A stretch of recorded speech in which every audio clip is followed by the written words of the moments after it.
throwing a snowball to your friends, putting a carrot on the snow person of yours, skating, and many more. It's the snowy winter spirit. Here's some facts about snow. Surprisingly, snow can come in different colors. Let's start with yellow snow. If it starts snowing when flowering trees are already in bloom, pollen is in the air too. Besides giving you allergies, it lands on snow-covered surfaces. In this scenario, snow blends with pollen, which results in this suspiciously yellow shade. The snow clouds can carry sand particles too. Yellowish-tinged snow was seen in South Korea in March 2006. The snow got the sand from the deserts of northern China. Pollen is oftentimes harmless, but sand-caused yellow snow isn't that innocent. It's related to air pollution. When NASA's Aura satellite detected this phenomenon, weather officials warned the public about the potential risks of this golden snow. Sometimes the color of the snow looks closer to brown, not even yellow. Certain trees, like oaks, carry a lot of tannins in the bark.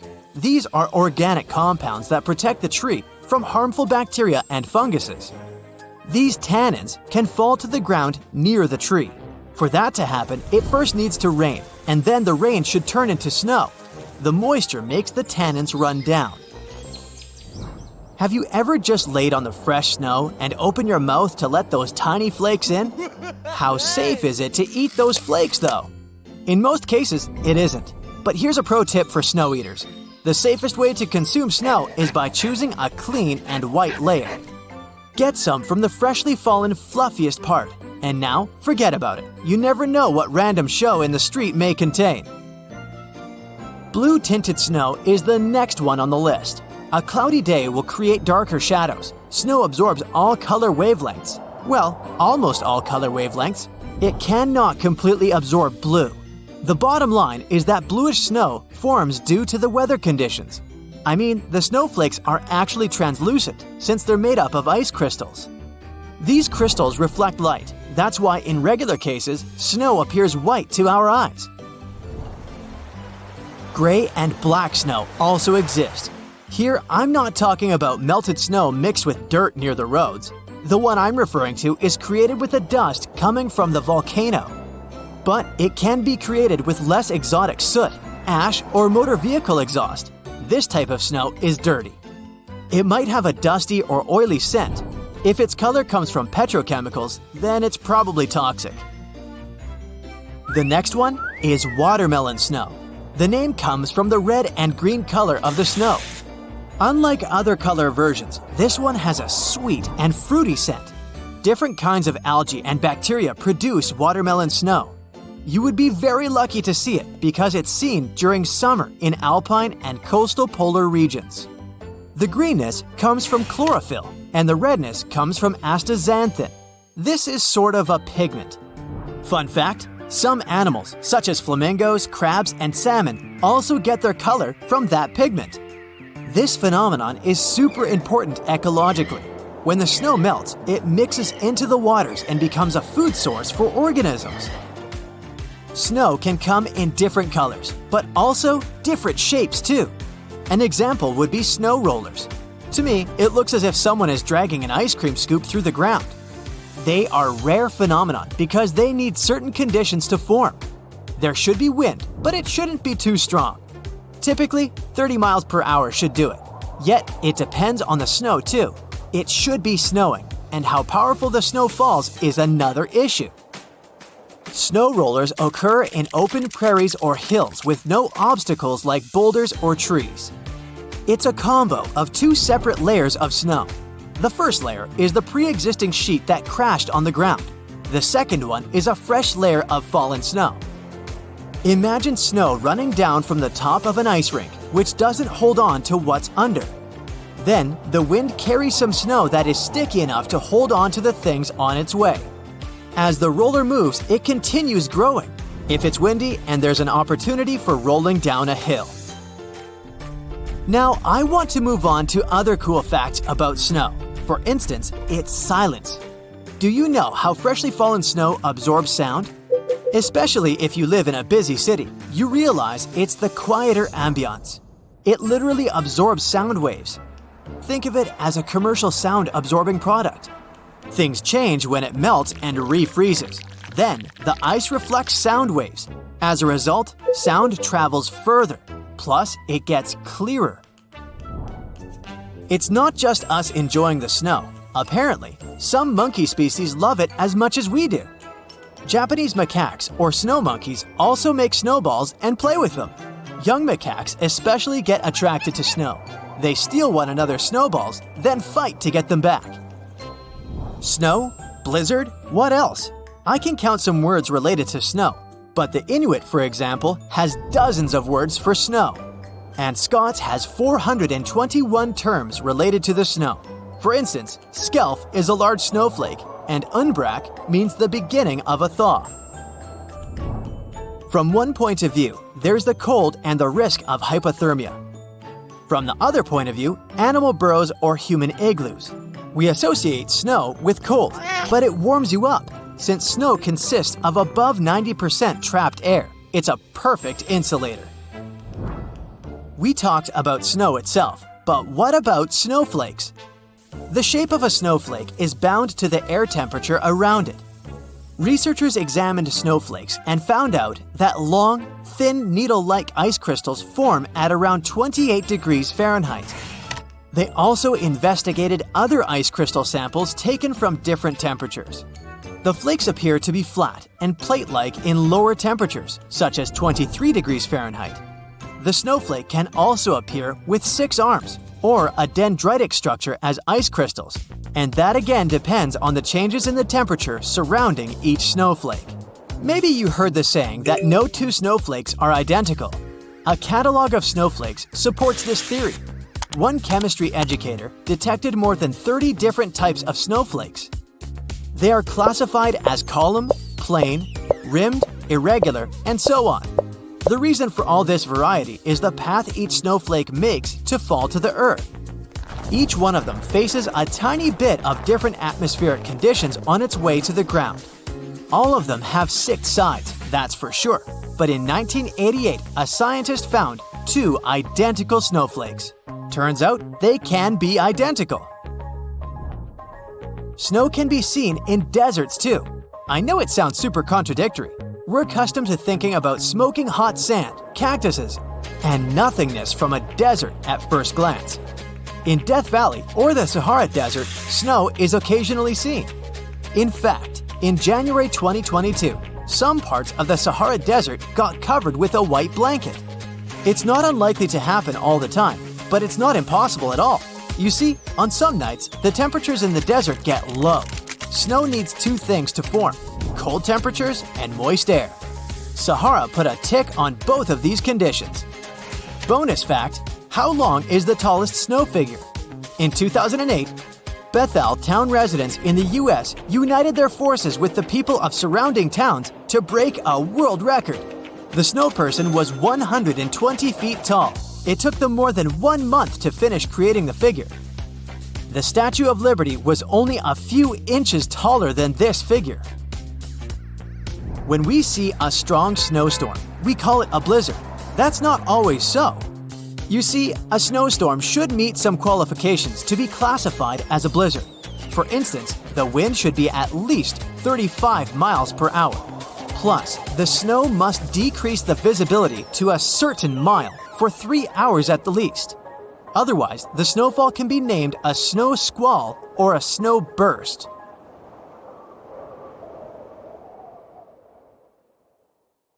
If you make a snowball and try to set it on fire using your lighter, the thing won't melt.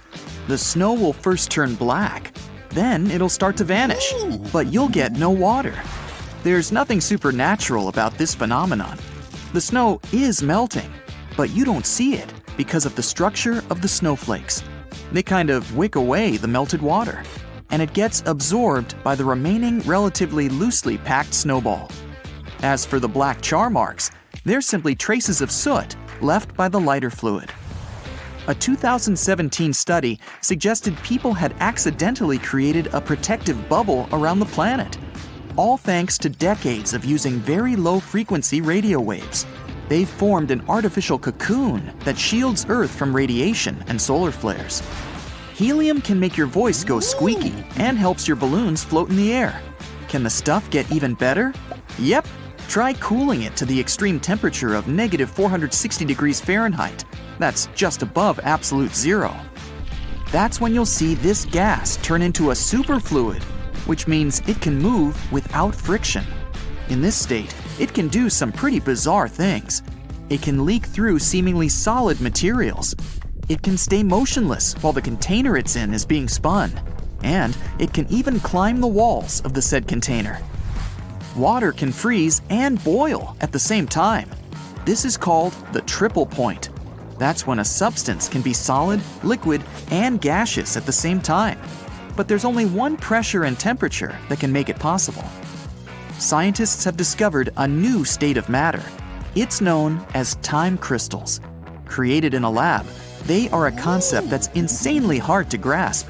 These structures repeat regularly in time rather than in space. And in 2020, scientists even claimed they witnessed 2 time crystals interacting. In 1 teaspoon of soil, there are more microorganisms than there are people on Earth. Bacteria, microscopic insects, algae, mites, fungi, beetles, earthworms, you name it. In other words, the soil under your feet is one of the greatest concentrations of biomass ever. Poke a hole in the side of a bottle and let a stream of water flow out of it. Then aim a laser pointer through the bottle. You'll see the beam get caught in the tiny waterfall and curve downward.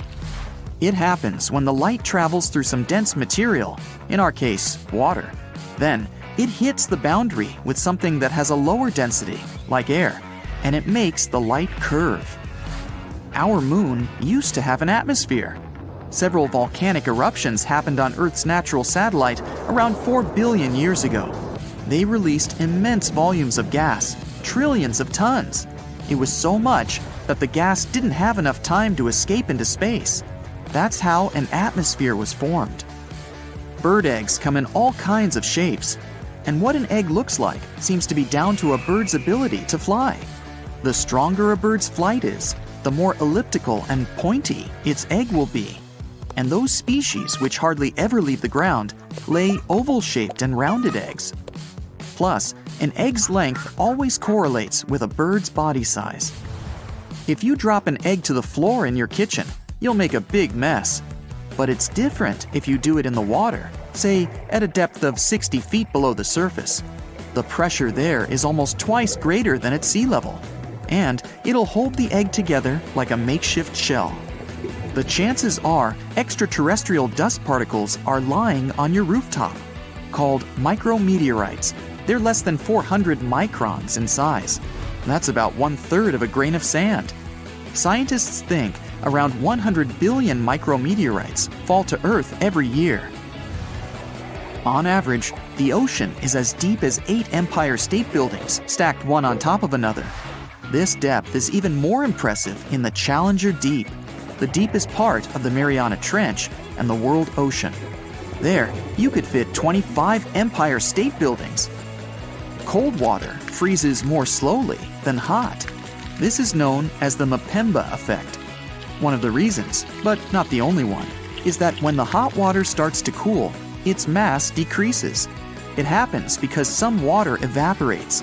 There's less water left to freeze, and the process takes less time. On the other hand, cold water heats up faster than hot. The speed of this process depends on the temperature difference between the liquid and its surroundings. That's why cold water needs less time to absorb heat. But it doesn't mean it'll boil faster than hot water. Zealandia is a drowned continent in the Pacific Ocean. It's often described as a continental fragment or a microcontinent. Its area is almost 2 million square miles, about half as big as the US. It went underwater about 23 million years ago. New Zealand is Zealandia's largest part that remains above sea level. People are still evolving. Scientists have been tracking several millions of human anomalies. It turns out some harmful genes are slowly but surely getting filtered out of human DNA. Mercury is one of the very few metals that remain in their liquid form at standard room temperature and pressure. all because mercury atoms have extremely weak bonds between one another. Researchers claim that great apes, like orangutans or chimpanzees, can't appreciate music, like at all. Studies show they can't tell the difference even between the most opposite genres. Music is just meaningless noise to them. You'd need a drop of liquid, a state-of-the-art laser 3D printer, and a couple of hours of work to make the tiniest fidget spinner ever. Its width will be smaller than that of your hair strand. At least, researchers at Oak Ridge National Laboratory managed to do just that. A camel can drink up to 30 gallons of water in a bit more than 10 minutes. This water is stored in the animal's bloodstream. As for its fatty hump, it provides the camel with nourishment when there's little food around. Some sea animals, like salmon or turtles, use our planet's magnetic field to find their way home. In its gaseous form, oxygen is colorless and doesn't have any odor. But when it's liquid or solid, this substance looks pale blue. After being caught by a black hole, a star gets ripped apart by its enormous gravitational forces. Some parts of the star's remains hurtle into the black hole. The rest, in the form of a huge jet of plasma, is ejected with such force that it travels hundreds of light years away. Your lungs not only help you breathe, but they also produce blood cells. These cells are responsible for the clotting, which stops bleeding. The lungs make more than 10 million of these tiny cells per hour. Not so long ago, scientists decided the dino's family tree had to be redrawn for the first time in 130 years. Apparently, two species of dinosaurs had to be grouped together from the very beginning. Those were the lizard-hipped meat-eaters, like T-Rex, and bird-hipped vegetarians, such as the Stegosaurus. Only two letters never appear on the periodic table. Those are J and Q. Spin a ball when you drop it, and it'll fly through the air while falling. This phenomenon is known as the Magnus effect. You can see it at work in different sports, for example, tennis or baseball. Sound travels almost 4 times faster underwater than it does in the air. That's why divers often have problems with figuring out the direction of sound. Bananas contain potassium, and this element is slightly radioactive. On the bright side, you need to eat 10 million bananas before radiation can negatively affect you.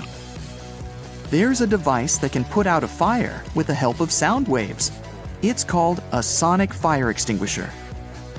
There are underwater lakes and rivers in the oceans. They're known as brine pools. The water in them is saltier and denser than the rest in the area. Brine pools have shorelines and sometimes even waves. Stars look as if they're twinkling because of the turbulence in Earth's atmosphere. It makes the light from the stars move in a different direction before reaching your eyes. And this looks as if the light is shaking. It takes water 1,000 years to complete its continuous journey around the world. The whole process is known as the global ocean conveyor belt. Bismuth is a brittle, shiny white metal with a pink tinge. If you melt it and then let it cool really slowly, it'll form iridescent cubic crystals. In the deserts of California, stones move on their own. Some of these sailing rocks are as heavy as 700 pounds. Most of them move in straight lines, while others create oval turns. When the wind catches small droplets of lava from active volcanoes, it carries them miles away from the vent. The droplets get stretched into super thin glass wires called hair lava. Some strands can be as long as 6 feet. The desert rose appears in arid places that occasionally get flooded. The environment keeps switching from dry to wet and back. It allows gypsum crystals to trap sand grains and form flat petals. It's a snowy winter night. You're inside your cozy house and watching a historical movie that takes place during the Middle Ages. As you take another sip of your hot chocolate, you can't help but wonder how the people survived the winter back then. At that exact moment, your TV screen suddenly turns into a portal and pulls you inside. Whoa!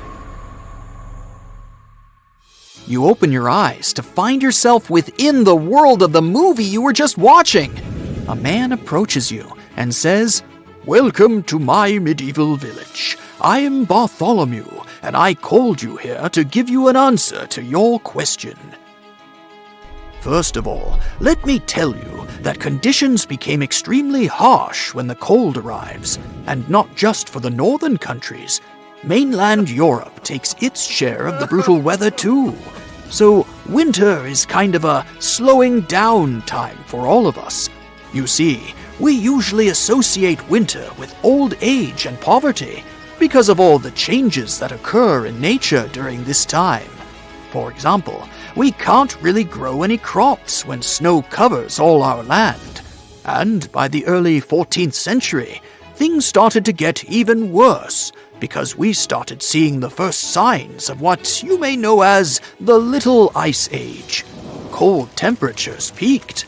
Weather anomalies and extreme events such as sudden floods or hailstorms started to occur, which added to our agony. Take the winter of 1359, for instance. Across central Italy, the snow rose to extraordinary heights. People had to throw the snow into the streets to lighten up their roofs. And because of that, some towns were completely blocked. Their inhabitants were trapped in their homes for several days. Another example of this is the winter of 1389. The snowfall was so great in the Luzerne region of France that many people's farmsteads and houses were destroyed.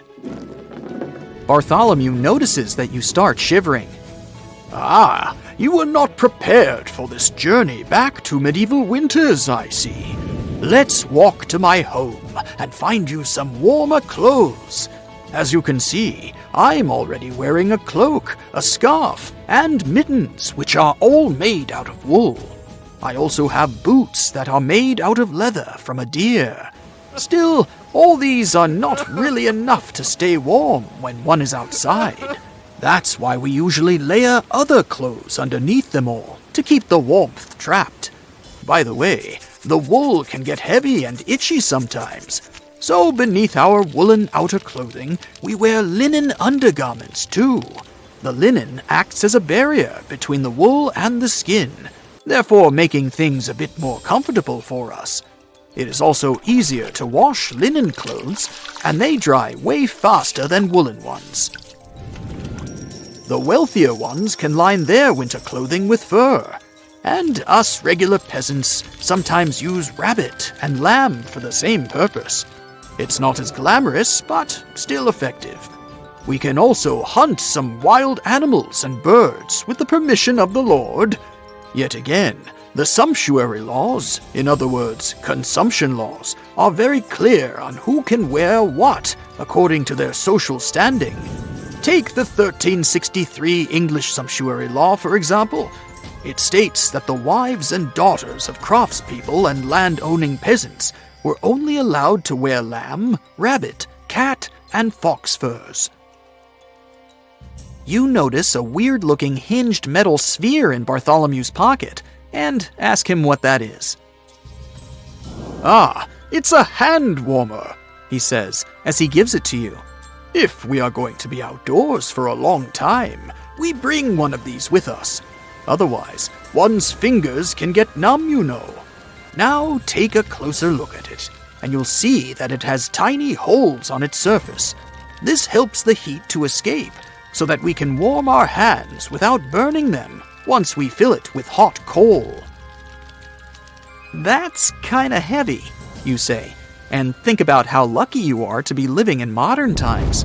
With just one click from the comfort of your home, you can order Hot Hands instant hand warmers from Amazon, and no coal is necessary. You can even put those inside your shoes to warm your toes, since they're pocket-sized, unlike this metal orb. You and Bartholomew arrive at his house. You realize that he does not take any of his outer garments off. "We keep everything on during the coldest months, because the indoor heating isn't always great," he says. "As you can see, the fireplace stands here at the center of our homes, and right above it, there is a ventilation hole rather than a chimney, which causes us to lose so much of the heat. Yet again, we don't usually sleep in our outside clothes. Instead, we put bricks and stones in the fire, wrap them in fabric, and take them to our beds to warm the sheets. Wearing our nightcaps all night long also helps. And when we're not sleeping, we usually try to stay close to the fireplace as much as possible. You sure appreciate that hot water bottle of yours more now, right? And you didn't even need to cover it with a cloth, like these folks have to do. It already came with a knit cover for your convenience. And the best part is, it's much softer than a brick, and can be heated in the microwave within seconds. How rude of me! I forgot to offer you something to eat, Bartholomew says. I know I already told you winter means stillness for us, but we still need to put in some work to not starve. There's a lot of preparation to be done in advance to survive these medieval winters. First of all, we start gathering wood for the fire from as early as spring and through the summer. Then there's the food we harvest in the fall. We have to preserve that in a special way, so all will last over the winter months. The same thing goes for meat, too. The methods we use include pickling, drying, and brining. In terms of grains, cereals, and pulses, we dry them out and store them in ceramic or clay pots. We later use them for making potted stews and soups, in addition to vegetables. Basically, everything we can find goes into the pot. The most common foods we eat in our everyday lives include onions, peas, beans, lentils, and herbs such as parsley. We still have to include protein in our diet, though, and we do that by eating cheese, eggs, fatty bacon, or salted pork. In terms of fresh fruits and berries, they are hard to find during wintertime, so we preserve the ones we already picked by the air drying method too. You think to yourself, if only these people had a food dryer at home, their lives would be so much easier.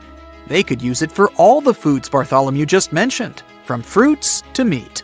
Then again, there's no electricity here.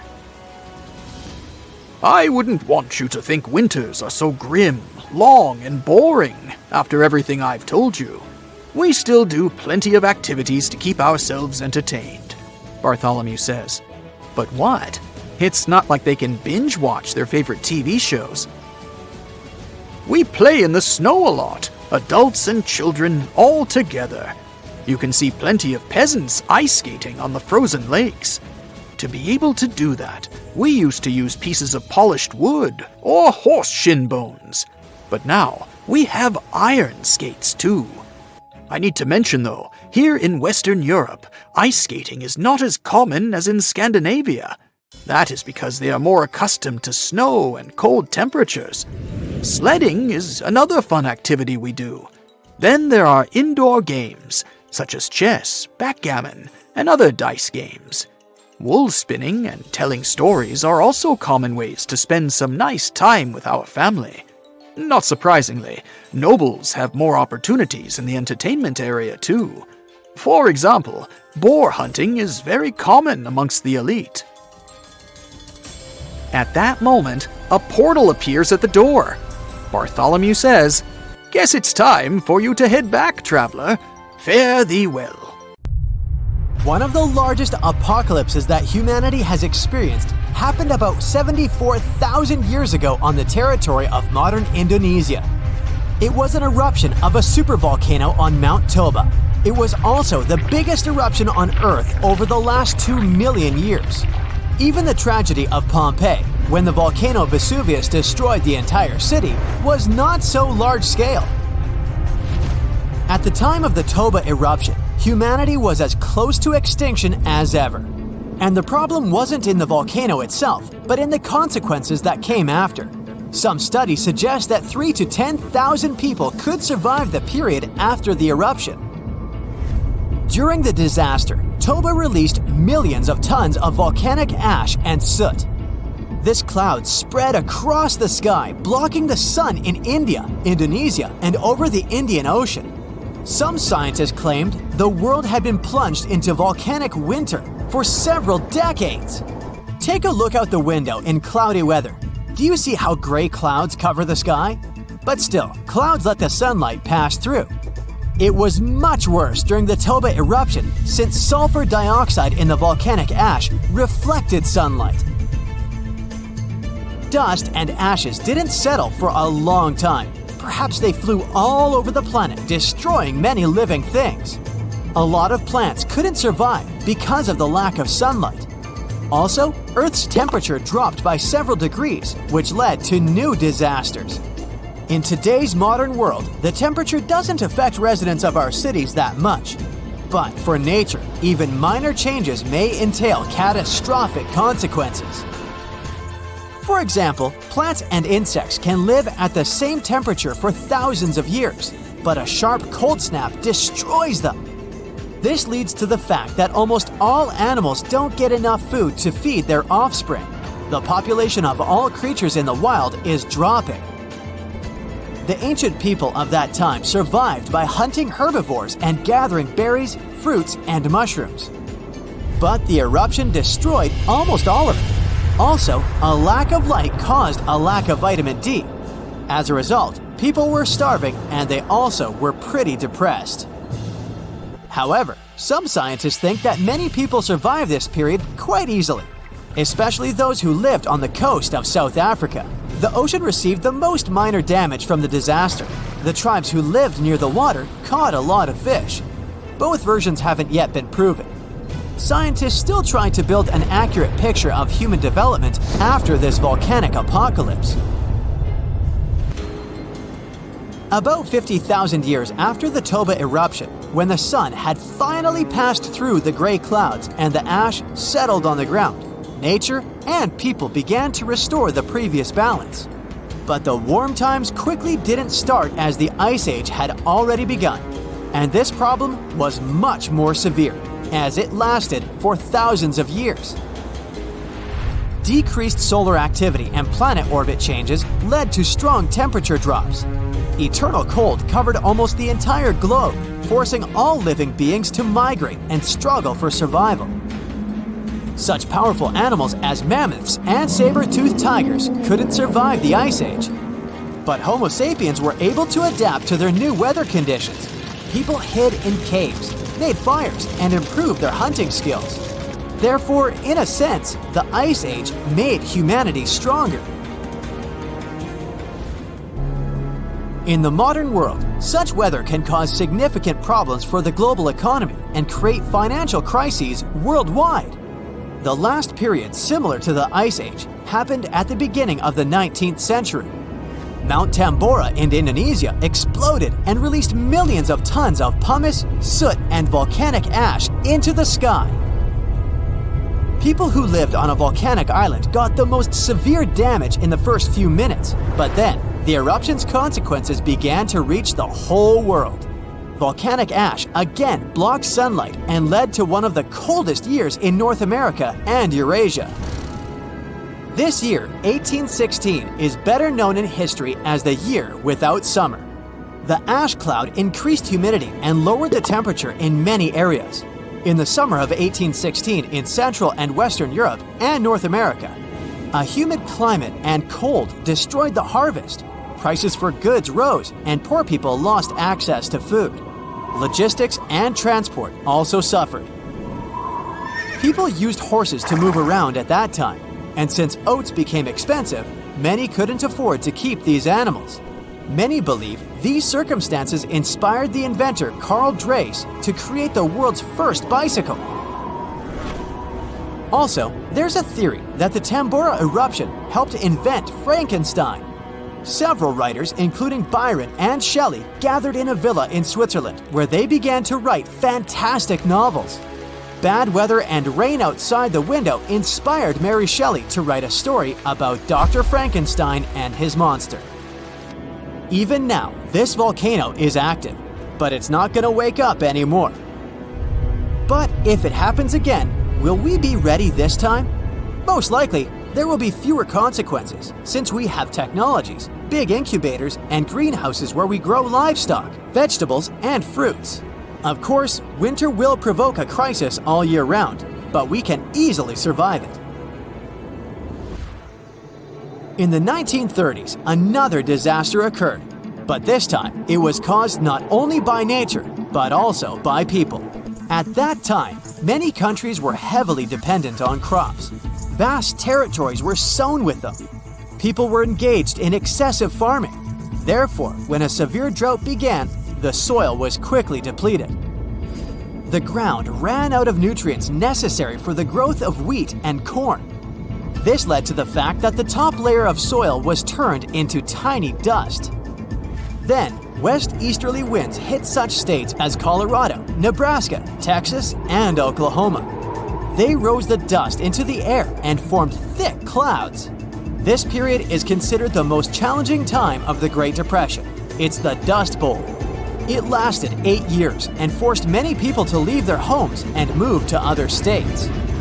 Dust storms got so strong that they blocked the sun in Washington, D.C. Whole cities were covered with rain from sand, which caused problems with breathing. Even the captains of ships sailing in the Atlantic Ocean reported polluted air. Powerful earthquakes, supervolcano eruptions, floods, fires, and hurricanes swept whole species of animals off the planet.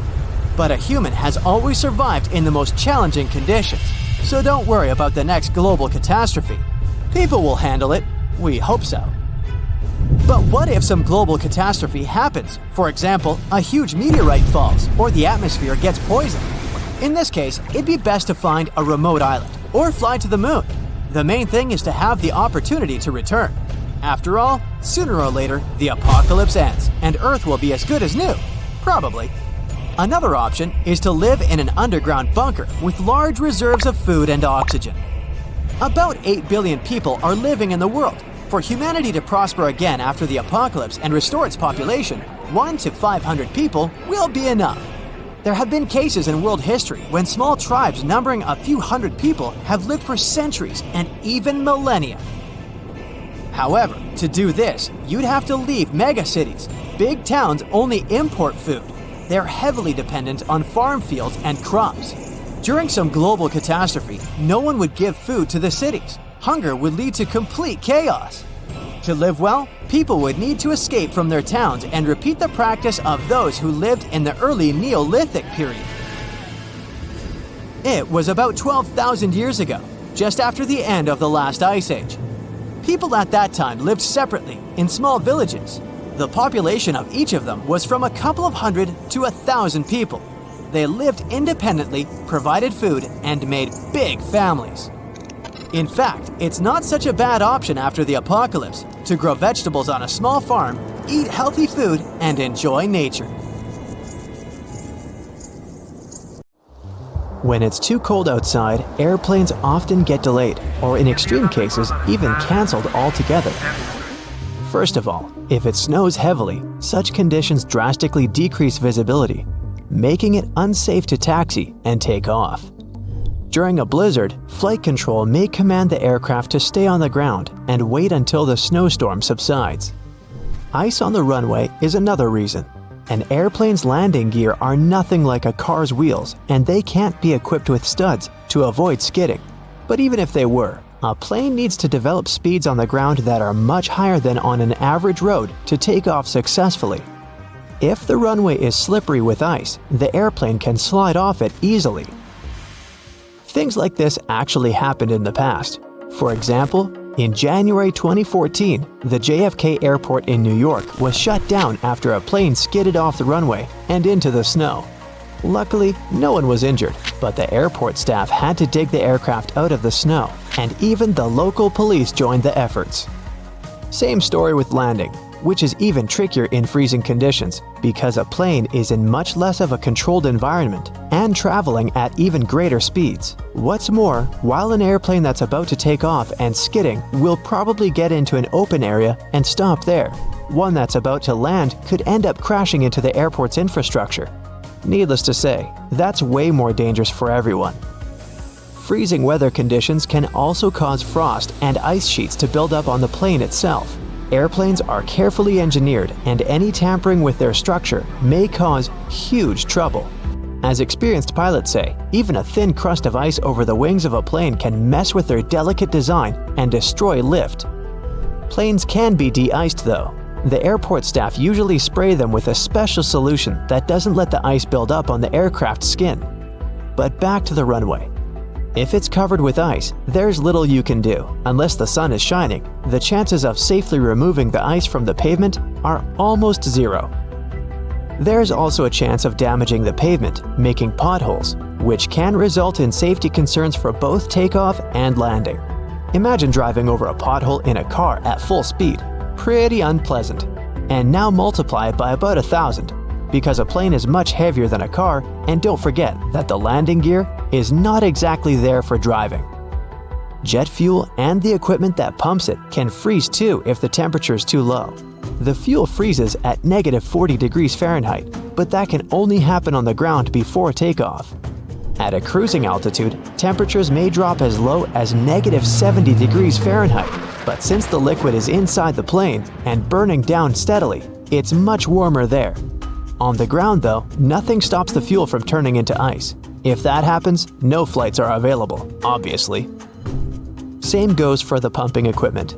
Even if the fuel is still liquid, the pump may cover with ice and just stop delivering the fuel into the plane's tanks. In the worst case scenario, it might even break down, leading to expensive repairs and prolonged delays in flights. Finally, ground crews have to do a lot of work before takeoff or landing, and they're all human after all, so they can't bear the freezing cold for too long. This issue is often resolved by tag teaming. One group of workers goes out in the field to do the job, while the other is waiting for them in a shelter. After 20 minutes or so, the first group returns to warm up, and the second one takes up the job where the first one left it. Although it's efficient, it still slows down the operations a lot, so that might also cause delays. But despite all the trouble freezing weather can cause, it's actually more beneficial for a plane than extreme heat. Cold air is denser than hot, so planes gain more lift and stay truer while in the air. They're more easily controlled in flight too. Air molecules are slower and closer together, creating a steady flow of air around the wings and cockpit. At high altitudes, the air naturally becomes thinner as the air molecules spread out and become more scarce. That's exactly why planes can't get to the upper layers of the atmosphere. There's just not enough air there to create sufficient lift. The same happens when it's too hot down on the ground though. Air molecules get faster and spread out, meaning the plane's wings don't have as much air to push off and get into the flight mode. To take off in extreme heat, a plane has to move much faster to generate enough air resistance and lift. But to move faster, the plane needs its engines to work better, and that's also impossible when it's too hot. As the air gets thinner, the amount of oxygen decreases too. And jet engines use oxygen in the atmosphere for combustion. When they lack this crucial element, they can't convert enough energy into thrust, meaning slower acceleration and worse energy output overall. So the problem is that the plane has to have a longer runway distance to build up enough speed and lift to take off. But it can't because its engines are not working to the best of their ability. This usually doesn't cause trouble, but only up to a point. When the temperatures on the ground level reaches about 120 degrees Fahrenheit, some flights can get cancelled because it's simply dangerous for them to try and take off. Other planes are more heat resistant and powerful, but that also depends on the heat. Some aircraft even have to reduce their weight by removing part of their fuel, cargo, or even passengers when it's too hot. Lighter load means better acceleration before takeoff, and it doesn't help to avoid cancellations, but it also means planes aren't working to their full capacity. The average cruising altitude for an airplane is about 35,000 feet. They don't technically need to be so high up, but that altitude gives the best speed and efficiency. Air gets thinner at higher altitudes, which means less wind resistance, but less lift. For most commercial aircraft, the area between 30,000 and 40,000 feet is the sweet spot where the two factors balance out. You probably still aren't using a laptop from 1999, and your computer isn't flying at close to the speed of sound. Fortunately, planes have a much longer lifespan than computers. There are airliners from the early 1970s that are still just fine. They might not be able to keep up in terms of speed and fuel efficiency, but older planes are no less safe than their modern counterparts. Contrails, those white trails airplanes leave behind them at high altitudes, are easily mistaken for engine exhaust, but most are nothing more than water vapor. During a flight, moisture in the air collects in the engines before being vented with the exhaust. The hot, wet air leaving the engines mixes with the cool, dry air found at high altitudes, resulting in long, thin lines of vapor. Humidity determines when contrails form and how long they remain visible. Ever notice the numbers on the end of a runway? They're actually used to show the pilot which direction the plane is facing. For example, the number 36 is short for a heading of 360 degrees or due north. Along with numbers, the letters R and L indicate if the nearest runway is to the right or left. The lights on the tips of a plane's wings are called position lights or navigation lights, and they're used during times of reduced visibility. They help planes to see each other in the dark and can also tell pilots what direction an aircraft is traveling. The red light marks the tip of the left wing, while the green light is on the right. The third light is white and found on or near the tail. It might seem odd that the flight crew cares whether your window shades are up or down. The main reason is so that the passenger's eyes can adjust to the outside light. Mostly, it's just a matter of getting people on and off quickly. But in an emergency, the last thing they want is people stopping to blink before they evacuate the plane. The holiday spirit comes with holiday decorations. Sparkling lights, garlands, and snow globes are all part of it. Our furry friends like to play with them too. But did you know that this stuff has some hidden dangers? Let's take a closer look at pet safety tips in your household, both during holiday times and any other time of the year. Number 1 is tinsel. It's a go-to option to spread a celebration vibe. Tinsel is also known to spread all over the place. You might have noticed this if you trimmed a tree with it. Pets, especially cats, love such decorations. Yet, if they eat a piece of tinsel, it can cause intestinal problems. Not to mention emotional effects. The consequences can cost a lot money-wise too. Surgery to remove a foreign object can cost hundreds of dollars. Don't underestimate the appeal of a shiny object in the room, and keep your eye on your pets. Number 2 is decorative lights. Once you're done, you put them in the box, and they spend the whole year there, tangled. When you open the box next year, you'll have a hard time untangling them. But while you're unpacking, your pets can eat the lights or get an electric shock. To avoid this, you can bundle up loose cords with protective plastic covers and hang the lights in places your pets can't easily reach. Some people have a snow globe collection. They get these balls as souvenirs from tourist places they go to. Others take them out of a box with holiday decorations at certain times of the year. These fragile things can easily break. Don't ask me how I know this. Some snow globes contain ingredients that are hazardous not only to pets, but also to younger family members. Numerous veterinary sources are full of the same warning. Keep your pets away from snow globes. That being said, the liquid inside snow globes might not be just pure water. It often contains 2% ethylene glycol, and it turns out it has a sweet smell that can lure pets to taste it. Number 4 is about Christmas trees and how they can turn into pet-friendly decor. Vets say that artificial trees and garlands can be safer than real ones. These trees don't carry the outdoor scent with them, so smell-wise, they don't attract your pets that much. Here, the important part is not to buy a flocked or snow-covered artificial tree. These sprinkles, again, can be harmful to pets. If you're not into buying artificial trees, you can attach a fishing line to the tree and hang it on the ceiling to stabilize it. As for the water for the tree, your pet might want to taste it. It's best not to add aspirin or other things to this water. You can cover the reservoir with foil to keep your animals away. Lastly, you can temporarily put a large water bowl in the same room as the tree. If your pet gets thirsty, they can go to their bowl instead of the reservoir. You can consider putting a barrier in front of the tree to make it less accessible. But some cats are wild.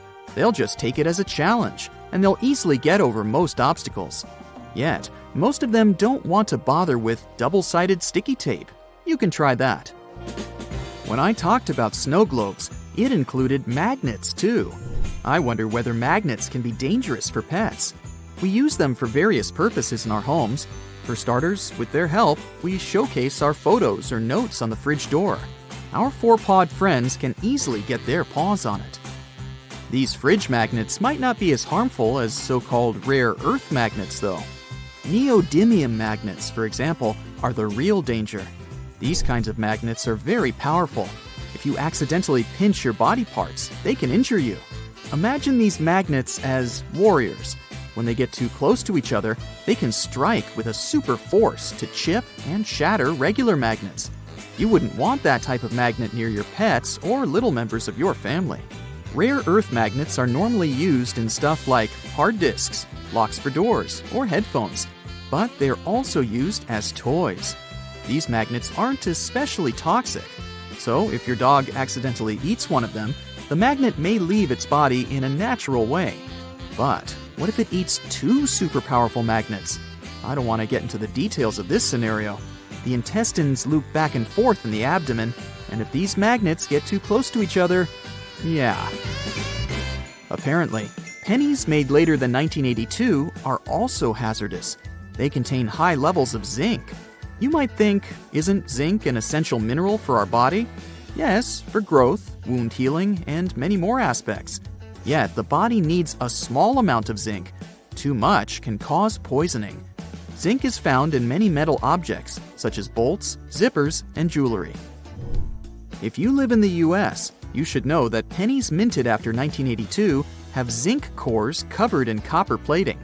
One of the most common causes of zinc poisoning in pets is these pennies. Household plants and flower bouquets can also be dangerous. Let's say you have a bouquet of tulips that you want to keep, and your cat looks so funny trying to push the vase off the table. You shouldn't let curiosity get the best of your cat. Aloe vera, Daphne, daylily, oh, the list is long.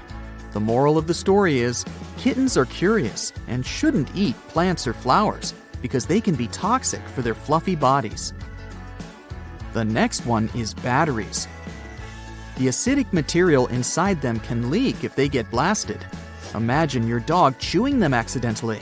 Severe consequences and immediate surgery would be the next step. When I say batteries, I also mean stuff like remotes, watches, and hearing aids. They're also powered by batteries. The next item on the list is food. Yeah, I know how hard it can be sometimes to eat while your pet gives you the look, "I want to taste that too! Give me a bite, human, please!" Okay, allow me to explain the dangers so that you can resist the temptation to share your food with your bestie. Avocado is toxic to birds and rabbits. Apple seeds and almonds are bad for hamsters. One myth is that rabbits eat lettuce, but in reality, you shouldn't include some types of lettuce in their diet. For example, iceberg lettuce. It contains lacticarium. It can be harmful if your animal eats too much of it. Another myth is that cats should drink milk. Nope. Cow's milk is not good for cats because, surprise, most cats are lactose intolerant. Chocolate, garlic, grapes, and raisins can also be dangerous to pets. How toxic something is depends on several factors, like the species of your pet and how much of the potentially harmful thing the animal has eaten. At the end of the day, you know your pet better than anyone. You probably already know how long it takes them to visit their litter box or how it smells. So always be prepared. Watch your pet's behavior. Do they have a decreased appetite? It's best to play it safe. When I say pets, I picture animals like dogs, cats, and hamsters. But some people have exotic pets, such as bears, owls, or crocodiles. The Global Federation of Animal Sanctuaries believes that 5,000 tigers are held by people in the United States alone. This number includes zoos, but the majority of them live with private owners. Mountain lions are also commonly seen among exotic pets. Maybe this is why from time to time, we encounter news telling us that something went wrong with private owners of wild animals. Do you have a pet? If you do, what's their name? Why not let us know in the comments? Christmas time is here. You finally found a nice tree, brought it into your home, and now you're ready to decorate. But first off, you should unclog your toilet because something smells really bad in your place. Oh, wait, could that be your new tree? Possibly. And there can be a couple of reasons for that. First, when you bring the tree home, it's cut down but still alive. That means it will try to seal the cut in its trunk with resin to heal itself. So if you just put it in the water, the tree won't absorb any. You'll end up with stagnant water in the bucket, and it won't take too long before it starts to stink. So, when you first bring your new Christmas tree in, take a sharp knife and refresh the cut so the tree can start drinking the water.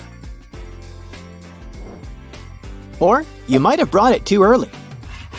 A Christmas tree enters the final stage of its life when you bring it indoors. When a tree has withered, it stops absorbing water. So, to keep it fresh for a longer time, it would be better to store it somewhere in a cold place, like a garage, or maybe even your garden for a while before you bring it inside. This way, your tree will get about 2 extra weeks before it starts to dry out. You can do your best, but there's always an option that you have picked the tree that wasn't fresh from the beginning. Not every vendor sells Christmas trees that are recently cut. Sometimes, they leave them in a warehouse for a few weeks before taking them out on sale. Here's a tip to notice the difference. When choosing your tree, run your hand through a branch. If you see needles come off, keep looking for a fresher one. But if you did buy a tree that's not that fresh, you can still perk it up. Put some fresh water in the stand and add an aspirin in there. Or you can try to mix some sugar, aspirin, and a little bit of lemon juice to get a couple of extra days of a good-looking tree that smells well. Sometimes, trees smell bad not naturally. It's done on purpose. Lincoln, Nebraska had a problem with people who kept stealing Christmas trees. To stop them, they had to add a liquid called fox urine. You can get that in a store that sells trapping supplies. They sprayed this liquid on their trees and left signs that claimed that the smell was really bad, especially if you brought the trees indoors. And to make the stench even stronger, they added a pinch of skunk smell. That combination was awful enough to keep the thieves away. On the campus of the University of Minnesota, people would either take whole Christmas trees or they would cut off the tops of those big evergreen ones. To stop this, the team in charge of taking care of the land of the university started spraying the trees with a strong, bad-smelling liquid that skunks use as a defense mechanism. And it worked. Ever since 2012, no trees have disappeared from the campus. In Port Republic in New Jersey, people also had to use a stinky mixture to protect their Christmas trees from being stolen. This time, if you brought the tree inside a warm house, you'd sense something similar to the smell of rotten eggs. One homeowner from Lancaster County, Nebraska, didn't feel like applying the smell. So he just left a few warning signs that his tree was sprayed with something disgusting. It worked for a couple of years, until he decided not to put up the sign since the tree had grown too tall, so he thought it was safe. But that was the year when thieves took it. Minnesota also had a problem with people stealing Christmas trees. Their Department of Natural Resources watched a property in a forested area for 2 nights because they had wanted to catch a young couple who kept stealing spruce trees from the land that was in the ownership of the state. That couple was kinda like a modern version of Bonnie and Clyde. They had illegally cut down almost 2,000 trees. They wanted to sell them, but eventually they ended up arrested. Of course, Christmas is not only about smelly or non-smelly trees. Different countries have their own ways of celebrating this holiday. For example, in Austria, there's a character called Krampus, who scares kids who haven't been good and leaves them sticks. In Catalonia, a region in northeastern Spain, they have a nativity scene with their own funny figurines. They also have a pretty unique tradition called Dia de Nadal. It's a log with a red hat and a face drawn on it. They treat it as a Christmas character, They feed the log bits of food and then hit it with a stick while singing a special song. The log is then supposed to poop out presents, which are often pieces of nougat candy. In Sweden, Christmas is not Christmas without Donald Duck. About 40% of Swedish people gather around their TVs on Christmas Eve to watch this popular cartoon. Ever since 1959, their main TV channel has been showing a special program called Donald Duck and His Friends Wish You a Merry Christmas. Back in the day, Sweden had only 2 TV channels, so this was the only time they could actually watch American and Disney cartoons. The tradition became so popular among people that many, during this program, used their phones less. There were even fewer emergency calls at that time. It's a tradition they really value, not something you can perhaps record and watch later. People are so into the show that they watch it in silence unless there's a funny scene, when they laugh, or when they want to share their favorite lines. Here's something that will warm your heart. J.R.R. Tolkien, the author of The Lord of the Rings, wrote letters to his kids every year where he presented as Father Christmas. These letters started off as simple Happy Christmas cards, but as time went by, they turned into more complex stories. After a while, he even started talking about goblins, a polar bear sidekick, the man on the moon, snow elves, and many other magical things. He even developed a special Arctic language. People in Iceland have a beautiful cozy tradition, which in translation from their language means Christmas book flood. It started back in the 1940s when paper was in short supply, so many would exchange books as presents. This tradition has remained, which is why Icelanders, even today, love giving and receiving books for this time of year. Sometime around mid-November, every household gets a book catalog they can use to order gifts for their family and friends just in time. The main day for exchanging presents is Christmas Eve. They open gifts and later enjoy hot chocolate and reading their new books. Not all countries have a custom of opening Christmas gifts together on the same day. Some are shocked to hear that in certain countries, families open their presents on December 24th. Hollywood movies often show families who put out Christmas and milk for Santa, who comes to visit on Christmas Eve. And the following day, they wake up and start ripping the paper off their presents. Sometimes in the movies, you can see people who exchange a single gift on Christmas Eve. The presents are usually festive pajamas, which they wear and sleep in on December 24th. This way, they kinda prepare for all the joys, excitement, and opening presents the next day. Japan has its own unique tradition. Instead of preparing a homemade meal for Christmas Day, they eat fried chicken from KFC. It's so popular that people have to make their KFC orders weeks in advance to make sure they'll get their food. The Kentucky for Christmas slogan started as a part of a marketing campaign back in 1974, and now, decades later, about 3.6 million Japanese people enjoy their fried chicken for Christmas. People in Norway pay only half their tax in November, so everyone has more money for Christmas. That way, a month before Christmas is the time when Norwegian employees really make the most of their working hours. They might even put in a bit of overtime. Urbania sounds like a made-up city from a fairy tale, but it's not. It's real and located in central Italy. The town's name isn't the only strange thing about it. Every year, the local newspaper and television publish a strange weather forecast. It's based on onion wedges.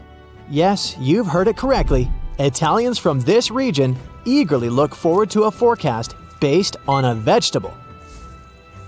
The tradition dates back to the Middle Ages. It's kept alive by the local school teacher.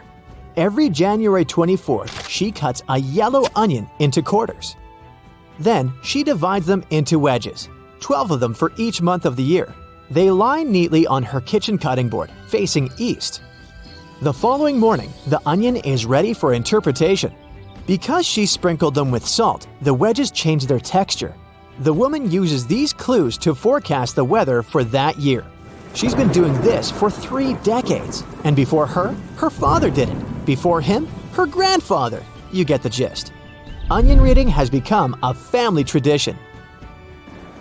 Historical records show that this practice has been going on in Urbania for centuries. Back in the day, farmers used this method of forecasting the weather to help agriculture. It was important to know exactly when to plant seeds and when to harvest crops. The method must have been accurate because up until the beginning of the 20th century, locals still trusted onions more than the official weather forecast. This isn't surprising. The first weather forecast based on scientific data was published in a British newspaper in 1861. Before this time, people did all sorts of things to predict the weather. The methods they used might seem pretty funny to us today. Take the woolly bear caterpillar as an example. This species lives in the United States and southern Canada. The legend goes that you can determine how harsh the next winter will be just by looking at the animal's color pattern. If the color brown is dominant, then the winter will be mild. That's an odd way to predict the weather, but believe it or not, it does have some grounding in science. You know who entomologists are? Yes, those are scientists who study bugs. Their research showed that the caterpillar's color is connected with how much food it has had. But there's a twist. The color reveals the harshness of the winter of the previous year, telling the future is not the woolly bear caterpillar's forte. People think ladybugs bring luck, but they're more than good luck charms. Have you ever heard of the saying, "When ladybugs swarm, expect a day that's warm"? This is actually true. When the weather is warm outside, these lovable insects leave their hiding. But as the temperature drops before a rain shower, they fly in search of cover. Frogs can also predict rain. Right before the first droplet, these amphibians croak louder. They actually do this because they're about to mate. Frogs lay eggs in bodies of fresh water. If rain is coming, then water levels in ponds will rise. This increases the animal's chances of finding a partner to produce tadpoles. Have your parents told you to stay away from hornets' nests? They were right, but the nests of bees, wasps, and hornets make for excellent weather stations. When they start building nests higher than usual, expect a colder winter with a lot of snow. You see, hornets cannot survive temperatures lower than 50 degrees Fahrenheit. That's why they want to stay clear of the cold as much as possible. Another animal that bulks up for winter is the squirrel. Take notice of these cute rodents the next time you go hiking in the late fall. If they seem chubbier than usual, then the winter is gonna be cold. And remember Scrat from Ice Age? The hyperactive squirrel that was constantly chasing after an acorn? When you see a squirrel acting like Scrat, then that's a sure sign of a long winter approaching. The rodents want to stock up before Mother Nature closes the shop. Have you noticed more cobwebs in your house recently? That's just spiders sensing bad weather approaching. Also, if spiderwebs are larger than usual, then they're trying to catch more prey. That's their way of preparing for a long winter. Livestock prepares for this period by growing thicker fur. If you live in the countryside and notice that sheep are woollier than usual, then it's time to invest in a warm winter jacket. Are there mole hillocks in your backyard? Apart from tripping on them, you can use them as tiny weather stations. The deeper they are, the harsher the winter. Let all those animals rest a bit. Looking at the sky can also tell you the weather. Duh! There's a popular theory that every foggy day in August equals a day of snowfall in winter. Pretty exact math for something that's just a belief. Then there's the moon. Science already knows that it has power over ocean tides. After all, the saying, "Clear moon, frost soon," has been around for a while. When the moon is shining bright in a cloudless sky, it's gonna be chilly the next morning. Looking at clouds also gives hints about the weather. White clouds high in the sky indicate a clear and sunny day. When their color changes to black and they're set lower in the sky, expect rain. The cloud's shape is also revealing. If they're ragged when you look at them from below, open your umbrella. It's gonna rain soon. Remember the onions from the beginning? They're not the only plants that can forecast the weather. In the Ozark Mountains, there is a folklore belief that involves persimmons. When you cut in half the seed of this sweet fruit, look for the shape inside. When it resembles a spoon, expect snow that winter. But if you see a fork, then the cold season will be mild. A knife shape and the weather will be windy and icy. This strange prediction based on cutlery has some logic behind it. American persimmons ripen in September and October. It shouldn't be surprising that people use this fruit to inquire about the winter ahead. The United States is the world's second largest producer of apples. That makes it easy to test another theory. If apple trees produce more fruit than usual, then the upcoming winter will be harsh. There are two explanations why this might be true. The first is that apple trees produce more food for the animals. The second is that they want to maximize the number of seeds, just in case the plants don't get through the cold spell. Walnut trees use a similar tactic. People figured out that walnuts have a thicker outside shell in preparation for a winter colder than usual. The same goes for hickory trees and oaks. Pine cones are more than a table decoration. The phrase, "open pine, the weather's fine," says it all. Pine cones open their scales during warm and dry weather. They want to spread their seeds as far as possible. But when the weather takes a turn for the worst, they close them. Cold or damp air won't disperse pine cone seeds very far. Today, no one goes into the forest to see how plump squirrels are, nor do they take out a ruler to measure pine cones. All the info about the weather we need is inside our smartphones and on the internet. In the 1950s, computers took over weather forecasting, and they've been doing it ever since. But inaccurate weather predictions still happen. Long-term weather forecasts are especially challenging. That's because there are so many factors at play. Wind, humidity, temperature, air pressure, and clouds are just the tip of the meteorological iceberg. Although it's just a tradition, Italian onion reading might not be so ridiculous after all. At least the nice lady uses the onions to make soup after everything is said and done. Christmas, the season of lights, also has a dark side. Legend has it that Christmas Eve is a time for spirits to stroll the earth. Today, we'll look at scary monsters, mysterious entities, and more. The Yule lads, hailing from Iceland, make for quite a Christmas tradition. In contrast to the charming 7 dwarfs of Snow White, these 13 gnome-like trolls bring a touch of quirkiness to the holiday season. The Yule lads first made their literary debut in a 17th century poem. These playful youngsters, each with their own unique names and abilities, sprinkle a touch of mischief in the 13 days leading up to the grand Christmas celebration. Their cozy home is nestled in a mountain cave, where they reside with their interesting parents. The clan's father is a leisure master and prefers to hang out in the cave. Their mother is a giantess with an unusual craving for adventure. She seeks out mischievous children to join her in preparing a stew. Out of the troll kids, Spoonlicker, for instance, is known for his habit of thoroughly cleaning utensils with his tongue. Meanwhile, Door Slammer engages in door slamming antics that might remind you of an angry teenager. As for Sausage Swiper, well, the clue is in the name. And let's not forget about the family's feline friend, who is also known as Yule. This furry companion is a giant black cat. It's on the lookout for folks. If it spots children without brand new clothes, the encounter won't end so well for the kids. Wow, that's harsh. The Nisi is a kind of creature that would send shivers down your spine. It's a diminutive bearded figure donning a sinister red cone-shaped hat. These malevolent beings enjoy lingering around farms. Their presence is unsettling as they claim to offer assistance with daily chores. But beware, for their demands are far from ordinary. In exchange for their eerie aid, they want a dread-inducing offering. Should you dare to deny this sinister request, they will unleash a reign of pure evil upon your existence. There's a nightmarish saga known as When the Nisi Got No Butter on His Christmas Porridge. Yeah, that's a real title. This tale revolves around a young girl who dares to tamper with Nisi's feast. She places the butter beneath the porridge, invoking his wrath. The horrifying consequences? He takes care of the farm's prized cow using his powers. Takes care, In Scandinavian folklore, many people know this creature as Tomten, too. Murray Lloyd is here to make you run for your life. It's New Year's Eve, and you're a young whelp.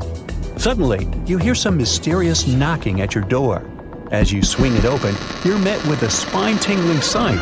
It's a tall, creepy figure wearing a long, flowing cloak with a horse's skull on its head. It's accompanied by a group of people who are chanting something in an eerie way. To make it even more unsettling, the horse skull has fake eyeballs in its eye holes, and its mouth is slightly open. This whole scene scares you so much that you can't even move. Not the vision of sugar plums you'd rather have. And then we have the Karakonkolos, hailing from the lands of Turkey and Bulgaria. Now picture a more sinister version of the elusive Bigfoot. The Karakonkolos lurks on street corners, posing riddles to passers-by. Answer correctly, and you may escape unharmed. But should you fail, you risk being plunged into a frigid slumber, even colder than the wintry night. In other corners of the world, the Karakonkolos revel in trickery, often masquerading as a familiar voice, tricking unsuspecting victims into venturing out into the snow. This eerie boogeyman is said to have originated from the Greek Kalakanzaros, its sinister influence echoing across the land. So, the Kalakanzari in Greece are a breed of goblins. For most of the year, they dwell underground, secretly plotting to bring about the apocalypse. However, when Advent arrives, they emerge into the human domain with sinister intent, sowing mischief and malevolence. These creatures are often described as dark, furry entities adorned with tusks and horns. They're male and curiously well endowed in their grotesque forms. Meet Frau Perkta, a character who comes from Germany and Austria. Now, she may go by different names, like Italian La Befana or Russian Babushka, but her modus operandi remains consistent. During the 12 delightful days of Christmas, she shifts between being a sweet, beautiful alpine goddess and a mischievous, some say mischievous, wrinkled hag, depending on your contact with her. She's quite the mood ring. If you've pleased her, you might just see a youthful presence. But if you get on her bad side, she's been known to perform a bit of DIY surgery. Frau Perkta is a remnant from Alpine paganism in the early Middle Ages. It's strongly associated with Berchtentag, also known as the Fest of the Epiphany, which happens on the 12th night after Christmas, on January 6th. As for her name, Perkta means bright one, a fitting moniker. Her look is complete with a knife concealed under her skirt. Careful sitting down. The next one is Krampus. His name is rooted in the German term Krampen, which means claw. It's a creature hailing from the eastern alpine corners of Europe. Legend has it that Krampus takes it upon himself to playfully remind naughty children of the importance of good behavior on the evening of December 5. His methods are imaginative and way above having a chat with little humans. Meanwhile, his kind-hearted partner in holiday cheer, St. Nicholas, rewards well-behaved youngsters the next day during the joyful Feast of St. Nicholas. These traditions trace their roots as far back as the 6th century. Today, many European towns enthusiastically host Krampenslauf, or Krampus runs.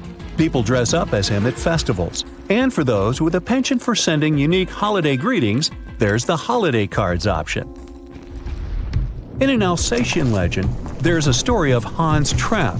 No, not the Von Trapp family. Hans is a local figure known for his extreme greed and lack of moral principles.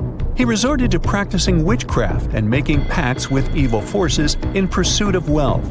He faced a dramatic downfall. He lost both his wealth and his place in society. To evade detection, he adopted the guise of a scarecrow and wandered the countryside.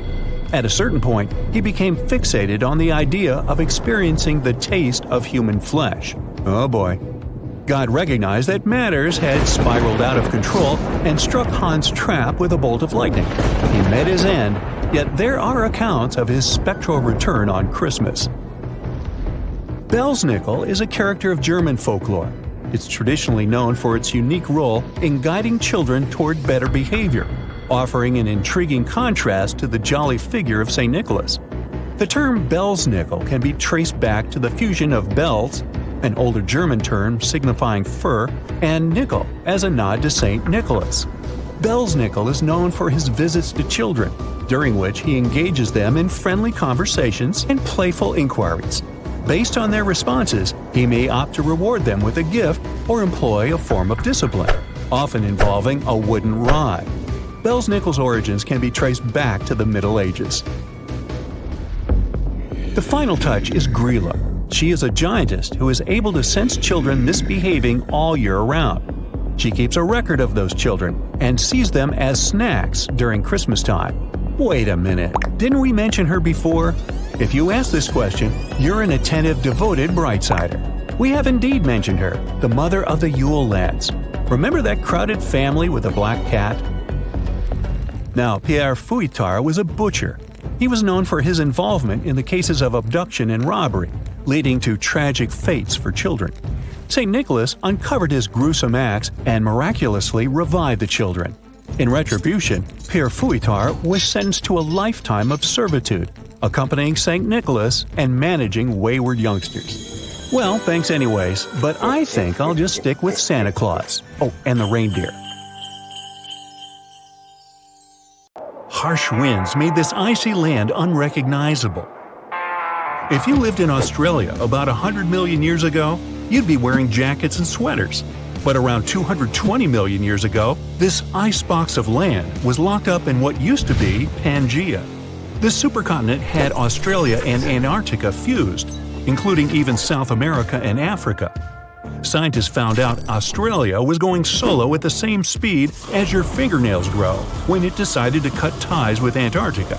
Before that, the Earth was just a giant floating ball of ice, and the sun wasn't as hot and fiery as today. You're walking along an icy path in the early Cretaceous period. You're looking for something to eat, but plant life is scarce. With no sunlight, there isn't any energy source for any edible vegetation, save for moss. So, finding a decent snack would be like bumping into a unicorn. You lurk around and find three-toed footprints leading to what looks like a frozen forest. You follow them, but still can't figure out who these prints belong to. You reach a dead end with the snow up to your knees and realize you're stuck. Suddenly, you hear some growling not far away.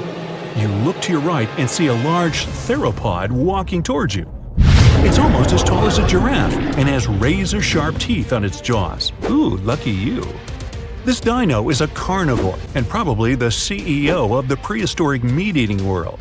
Scientists have discovered at least 15 other dinosaur species, including a 22-foot-long polar carnivore and a smaller predator that could easily run away from its larger mates. You try to swim through the thick snow as the beast with those large teeth is making its way to you. Good thing some trees don't let it move quickly enough. You manage to find a good rhythm, lift each leg above your waist, and make it out in time. As it gets closer to you, you make it through the snow and duck between some bare trees.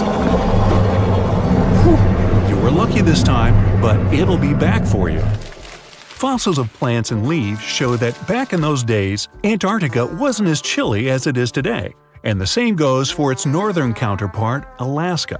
Still, living between 70 to 100 million years ago wasn't that comfortable. The T-Rex was the undisputed king of the dinosaurs. Scientists found bones and fossils from dry places like Montana and Texas, but they were shocked when they found T-Rex fossils in Alaska. There were also fossils of horned, long-necked, and feathery dinosaurs in the Arctic region. Even though the T-Rex was an apex predator, it wasn't as fast as you would expect, but its size was enough to make you run for your life. One of the T-Rex's favorite meals was a duck-billed dino as big as an elephant called the Edmontosaurus, which dwelled in frosty areas. These creatures were probably slow migrators and wouldn't have been able to find any shelter to live through the harsh conditions. Their jaws show they were plant eaters and had to find some greens to munch on wherever they went. They were constantly on the move since they strolled rather than ran. Scientists claim they would walk at an incredibly slow speed of around 1 mile per hour. Even a tortoise could outrun them. If you were a dinosaur during those days, then you'd face one of the most challenging decisions of your life. Live with mom and dad or get your own place. No, actually, the choice was to stay for the winter or flee. The dinos that remained in the frosty lands made nests and stayed for the whole year. Some scientists debate whether these polar dinosaurs were warm-blooded or cold-blooded. Mammals and birds have internal mechanisms to keep warm, like using their muscles and metabolism. That's why our bodies shiver when we're freezing. Reptiles need to bask under the sun or lie next to any heat-producing surroundings to absorb heat and charge themselves for the rest of the day, just like you charge your phone, but they didn't have phones then. You continue walking around trying to find something to eat. Your stomach is growling and you feel you're getting weaker. The wind picks up and throws some snow at you. Good thing you're wearing a thick coat and some proper leg wear. You're getting tired and need to find a place to rest. But out in the wilderness, staying in one place is like offering yourself as an open buffet to any predator. You sneak out and manage to get into a small cave to escape the upcoming blizzard. You start a small fire to keep warm, but you turn around and notice that the cave inside extends further. You quickly make a torch and walk inside. Scientists said that some dinosaurs might have burrowed to survive the storms. They found some structures in southern Australia that resembled a habitat for burrowing creatures around 100 million years ago. After walking for hours, you finally reach the other end of the cave, but this time the weather is a lot better and the sky is crystal clear. You notice small footprints leading to the river. Strangely, there's no icy crust on the water, so you cup your hands and take a few quick gulps. Suddenly, a large shadow looms over you. You turn around and see a huge feathery dinosaur with bulging eyes. It kinda looks and moves like a velociraptor, and it's looking straight at you as if you were its snack. You get up slowly. You know you can't outrun it, so you have no choice but to fight it off. But then another figure appears nearby. A small herbivore called the Leolinacera, walking on two legs with a long tail, pops up and takes a sip from the river. The carnivore's attention has shifted towards it, and it forgets about you. Out of nowhere, a giant theropod rushes in from behind the frozen forest and chases them. You run back to where the cave was, trying not to get spotted. Humans weren't in the script then. 7 million years ago, Homo sapiens split from apes, becoming a fully independent species around 200 to 300,000 years ago. Neanderthals also thrived. While Homo sapiens were living and thriving in Africa, Neanderthals were migrating to parts of Europe and Asia, and were the first humans to live through an ice age. Scientists claim that Neanderthals couldn't compete with Homo sapiens and slowly disappeared. Some of them integrated with Homo sapiens.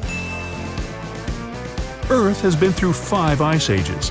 They're powerful enough to change Earth's physical structure permanently, and are partly responsible for landscape design.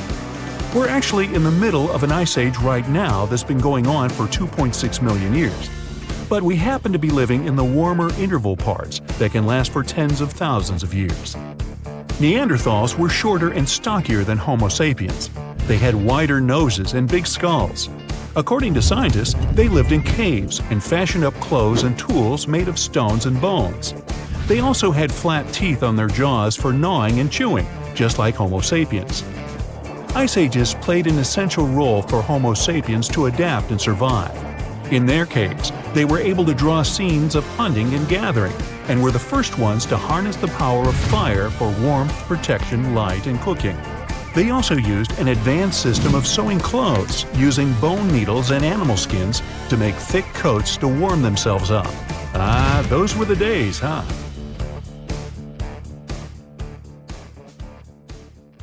Venus has exceptionally high temperatures, hot enough to melt lead. It's the hottest planet in our solar system, with a high-pressure environment and super strong winds. The winds there are 50 times faster than the planet's rotation. It's getting stronger over time, and scientists don't know why. But they did find something interesting in the planet's clouds, a potential sign of decaying biological matter. Could there be life then? Not quite, since Venus has a dry, windy atmosphere and doesn't have enough water for life to develop. Rings around other planets are more common than we thought. Saturn's rings are the most famous and spectacular ones. They partially consist of reflective, sparkly water ice, and you can't see anything like that in the rest of our solar system. Jupiter, Uranus, and Neptune have ring systems too, and those most likely consist of dust and rocky particles. And not just planets. Astronomers found out rings were around one asteroid as well. Speaking of rings, why do you think that Earth doesn't have them? Gas giants have rings, while the rocky ones don't. Two theories explain how rings form. They could be the remains from the times when planets were forming, or they could be leftover material of an impact that destroyed an unknown moon, or gravity broke apart this moon of its parent planet. It's not clear why only the gas planets have rings. They formed in the outer area of our solar system, while rocky planets only in its inner circles. May be a good clue. Maybe these inner rocky planets had just better protection from strong impacts that could have formed rings. Also, there are more moons in the outer solar system, and there are more rings there. Another thing may be that bigger planets have a bigger volume, so a ring system can remain stable there. Some theories even say that Earth used to have a ring system. A long time ago, our planet collided with a Mars-sized object, which most likely resulted in a dense ring of particles and debris.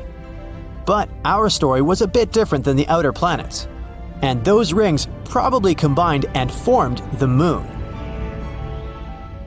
Do we know the shape of the universe? Einstein had a theory of general relativity. It said that the universe could be in one of these three forms: closed like a sphere, open like a saddle, or flat like a piece of paper. Its shape determines whether it's infinite or not, and whether it will expand forever or maybe collapse at some point. The shape of the universe depends on its density and rate of expansion. One of the best ways to determine its shape is to use something called the cosmic microwave background. It's the relic afterglow, something that's left of the Big Bang. Sound waves that were moving through the universe in its early stages produced quite small spatial variations in the temperature of its faint light. The result of these studies showed that the universe probably expands in all directions, which means it's flat. How come our sun is hot while the moon is cold? The sun gives off heat because its core is extremely hot. In there, the pressure is pretty high. The hydrogen turns into helium. That's how the sun creates light and heat. The solar light and heat are enough to light up our days on Earth, as well as support life here, even though the sun is around 93 million miles away from us. The moon is not hot because it doesn't have an atmosphere, so it can't absorb sunlight as our planet does. Its surface gets very hot in the daytime, about 210 degrees Fahrenheit, but since there's no atmosphere, the temperature drops extremely during the night to negative 279 degrees Fahrenheit. The sun is hot, no doubt there, but the space around it is very cold. Heat is the energy objects store inside of it. Temperature is how we measure if something is hot or cold. So when you transfer heat to certain objects, its temperature goes up. Take it away, and the temperature goes down. You can transfer heat in three different ways: convection, conduction, and radiation. Convection works within gases and liquids, and conduction is for solids. The temperature only affects matter. Space doesn't have enough particles. It's nearly a complete vacuum, which means transferring heat is not effective. The only way to do it is through radiation. When the heat coming from the sun falls on an object in the form of radiation, the atoms that make up that object will absorb energy. This energy moves the atoms and makes them produce heat throughout this process. In space, temperatures of the objects stay the same for a long time. Cold objects stay cold, and hot ones stay hot. If you place anything outside of the Earth's atmosphere and expose it to direct sunlight, the sun will heat it to about 250 degrees Fahrenheit. Objects in outer space that surround our planet and don't receive sunlight directly are at 50 degrees Fahrenheit. The temperature is like this because there are molecules that escape our atmosphere, so the sun heats them. We used to think that water was really rare in space, but now we know there's water ice across our entire solar system. For starters, you can usually find water on asteroids and comets. It's also in craters on Mercury and the Moon that are in permanent shadows. On Mars, you'd find ice at its poles, under the surface dust and in frost. It might not be enough to support human colonies up there, but it's still something. Some other bodies in our solar system also contain ice, like the dwarf planet Ceres and one of Saturn's moons. Europa, one of Jupiter's moons, could be one of the most likely candidates we know about that could contain life. It probably has an entire ocean under its frozen and cracked surface.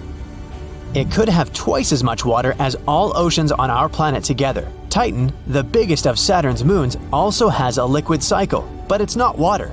Its cycle moves materials between the surface and the atmosphere. At first, it sounds like the water cycle we have on Earth. But immense lakes on Titan are filled with ethane and methane. There's a chance they're over a layer of water. Neptune is about 30 times as far from the Sun as we are. Of course, it gets significantly less light and heat than Earth, but it also radiates way more heat than it's generating. There are more things happening in its atmosphere, especially if you compare it to its neighbor, Uranus. Uranus is closer to the Sun, but it still radiates the same amount of heat as Neptune. The winds on Neptune are insanely strong, 1,500 miles per hour. No one still knows why. It could be a gravitational contraction, energy coming from its core, or the Sun. I hope we'll eventually find out. Can you imagine hot ice? It exists just 33 light-years away from us, on one exoplanet. This planet consists of different water elements and they form burning ice. The ice there is solid because of pressure, but the surface temperatures are extreme and go up to 570 degrees Fahrenheit. That's how the water stays super hot and comes off as steam. Picture putting ice in your coffee when you want to heat it up. When you stargaze, it's almost like you're looking into the past. Stars are really far away, and it takes longer for their light to reach our planet. So it's possible some of them have already run out of fuel and aren't alive anymore. The Pillars of Creation are a good example. This is part of a region 7,000 light-years away from us called the Eagle Nebula. These are clouds of gas and dust in the shape of pillars. Scientists first discovered it in 1995, but in reality, a supernova explosion destroyed these pillars that were at least 6,000 years ago. So, the 1995 image shows these pillars from 7,000 years ago. Mars has the biggest volcano in the solar system that we know of so far. It's bigger than the whole state of Hawaii, and 100 times larger than the biggest volcano on Earth. The red planet seems so quiet, but once upon a time, large volcanoes dominated its surface. Volcanoes on the red planet can probably grow so big because gravity there is a lot weaker than down on Earth. Also, the crust on our planet is moving all the time, and the Martian crust probably stays still.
Hey, welcome to Earth 2050.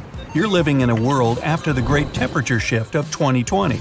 Days are as hot as they can be, and nights are just as cold. Humans have always depended on the environment, but now they're more vulnerable than ever. Fuel, money, precious metals all lost their value in a world where ice costs more than gold during the day, and you can exchange a brand new designer watch for an electric blanket at night. You don't remember the world that used to be because you were born in the new climatic era. You were lucky to find a good job right after college. The company you work for sells bottled water. When it's 100 degrees plus outside during the day, bottled water is on top of world sales. The antiperspirant business is booming too. People can easily go through 2 sticks a week. You wake up at 6:30 when it's still cold. The sun comes up in half an hour, and the shift will follow shortly after. There's a half-hour window between 7 and 7:30 when temperatures are pretty moderate, like spring in the old times. Most of the day, from 7:30 a.m. to 7:30 p.m., is like living in an oven. 7:30 to 8 p.m., it's probably like what they used to call autumn. From then on, it's 40 below.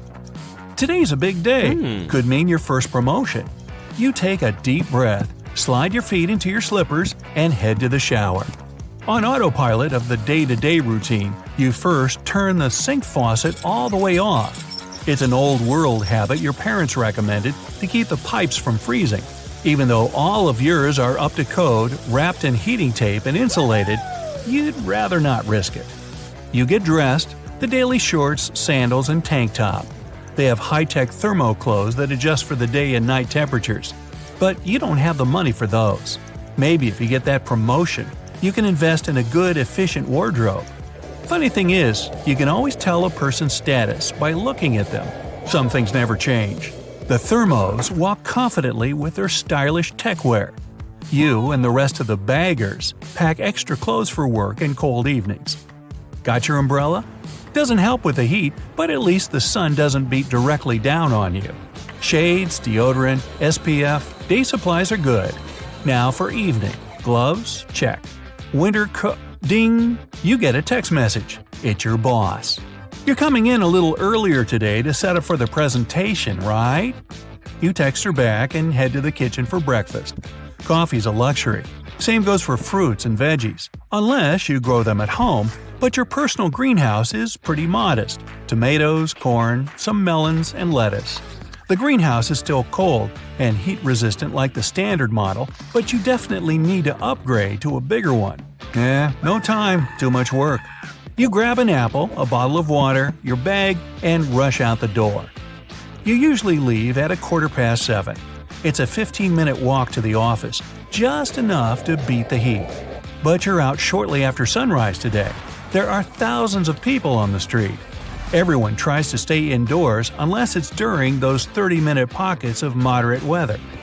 Even with the crowd traffic, you still get to the office just in time to set up for the big presentation. You majored in water manufacturing and distribution. When you told your boss about this idea of yours, she immediately invited the bigwigs to hear you out. It could cut the price of bottled water in half and put the company in the history books. You hurry to the locker room to change into your suit. The presentation goes great, despite your nervousness. Your boss tells you big things are coming your way, but take a vacation because you'll need plenty of rest before work begins on turning your idea into a reality. You go online to see your options. People don't vacation to the beach anymore because the climate is pretty much the same everywhere. That, and you can't fly anywhere. Air travel is a thing of the past, since planes can't take off in 100-degree weather. High heat means air is thinner, so the wings can't produce lift. At least, that's what your granddad told you. He was a pilot in the times before the shift. Skiing, ice skating, and snowboarding are now done only at indoor artificial snow resorts. Now that sounds refreshing. You finish work at 4 p.m. You think about going straight home, but you're in such a good mood, you decide to go for a stroll in the park. Gotta change back into your shorts and tank first. You walk along the empty streets. Hardly anyone just hoofs around in the heat of the day. Whew! You immediately understand why. You look at the city. Short groundscapers line the streets. Skyscrapers are no more. The huge temperature fluctuation between day and night made them unstable and wore them down. Plus, skyscrapers trap heat and make the city hotter, something nobody needs in this new age. You look at the rooftops, covered in solar panels. Everything runs on sun power: cars, public transport, central heating and cooling. The sun may feel like your worst enemy during the day, but at least it helps keep you warm inside at night. The park looks nice from afar. Trees, bushes, green grass, and flowers. But everybody knows they aren't real. Unless plants are in a greenhouse, they're artificial. The daytime heat would scorch and dry them up. The blistering cold would freeze them overnight. You sit down on a bench and hear two old men talking about how different the world is today. The landscape changed so much. Ponds and lakes evaporated entirely within a few months. They reminisce about fishing trips, farms, and fields. Yeah, only desert animals made it through the shift. You can see coyotes, roadrunners, lizards, and scorpions if you head far enough out of the city. Camels have replaced cows and horses on every continent. 30 years of the new climatic era aren't enough for evolution to make any big changes, but people have already started to look different too. Skin is getting thicker and rougher to deal with the temperature fluctuations. Eyebrows are bushier to keep the sweat on your forehead from rolling down into the eyes. One of the old men looks at his watch. 7:30. We gotta skedaddle, Jim. It's 7:30 already? You've already wandered far from your house. You open your bag and dig for your pants, gloves, boots, and where's your winter coat? You keep digging. Panic rises in your chest. You start throwing things out of your bag, desperately hoping it's buried at the bottom. No such luck. You get a chill down your spine. Fear? Yes. But also because it's already cooling down. You throw all your stuff back in the bag and start sprinting down the street. 7:40. You're not gonna make it. At least the running is keeping you pretty warm. 7:50. There are no buses, no cars, no nothing. Everybody's already inside. 7:55. You know what's coming if you don't get home by 8. When it's minus 40 degrees and you're in your daytime clothes, it takes just 5 minutes for hypothermia to set in. You've heard the horror stories. People venturing out into the cold without the right gear on. First, the shivering, rapid heartbeat. Your body fights to keep you warm. Then the shivering stops. Heart rate goes down. You start to feel lightheaded. Your body gives up. When they pass out, that's it. 7:58. You see your street up ahead. Come on, legs, go faster. 8 p.m. The cold knocks the wind out of you. You're a minute from your house. Just keep going. The air stings your lungs. Your eyelashes get covered in ice. Your nose is bright red. Is this it? This is how you go? 8:01. You burst through your front door and fall to the floor. Made it. You open your eyes, and the first thing you see is your winter coat hanging on the back of your desk chair. You can't help but burst out in laughter at your carelessness. This day that started out so perfectly, yet turned so quickly, like day and night. I really do need that vacation. In 1996, one of the most vigorous snowstorms in history hit the east coast of the U.S. It was named Blizzard of 1996.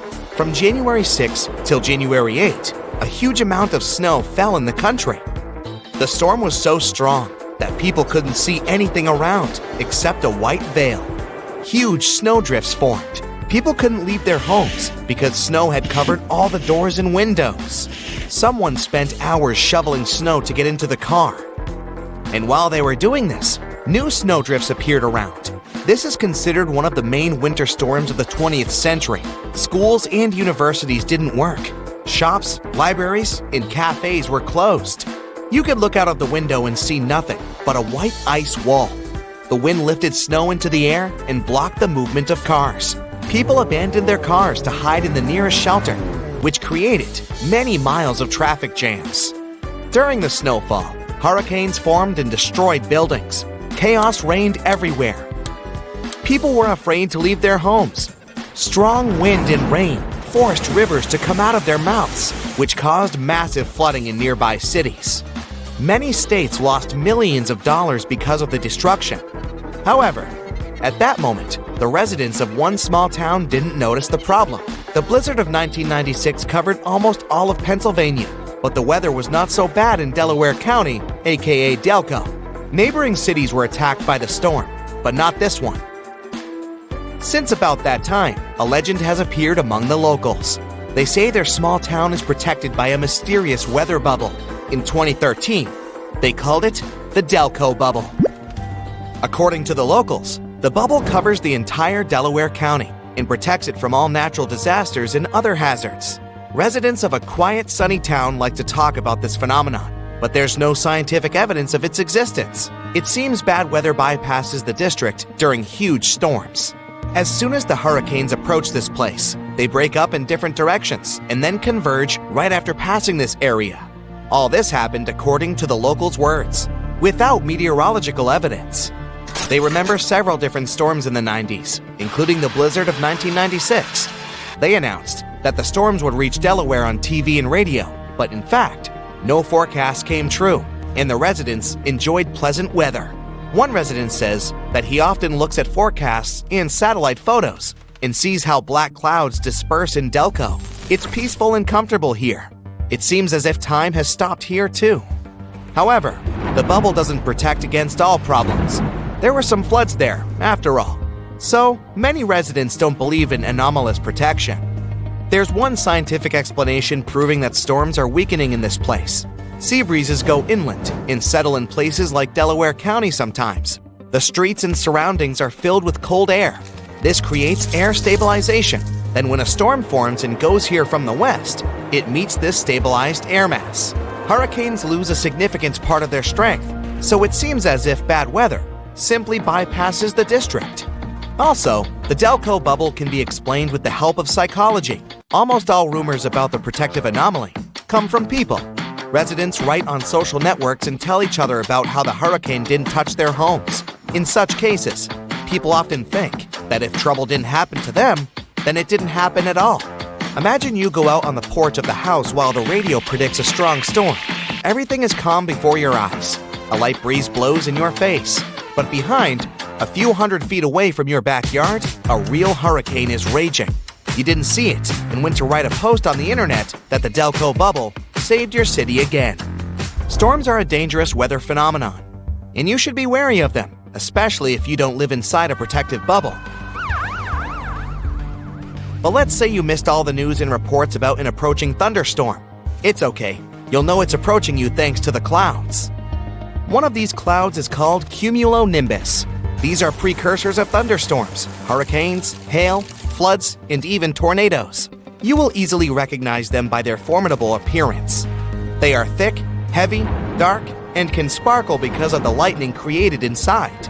The first reaction to such clouds is to escape or seek shelter. But wait a minute. Let's see how they form.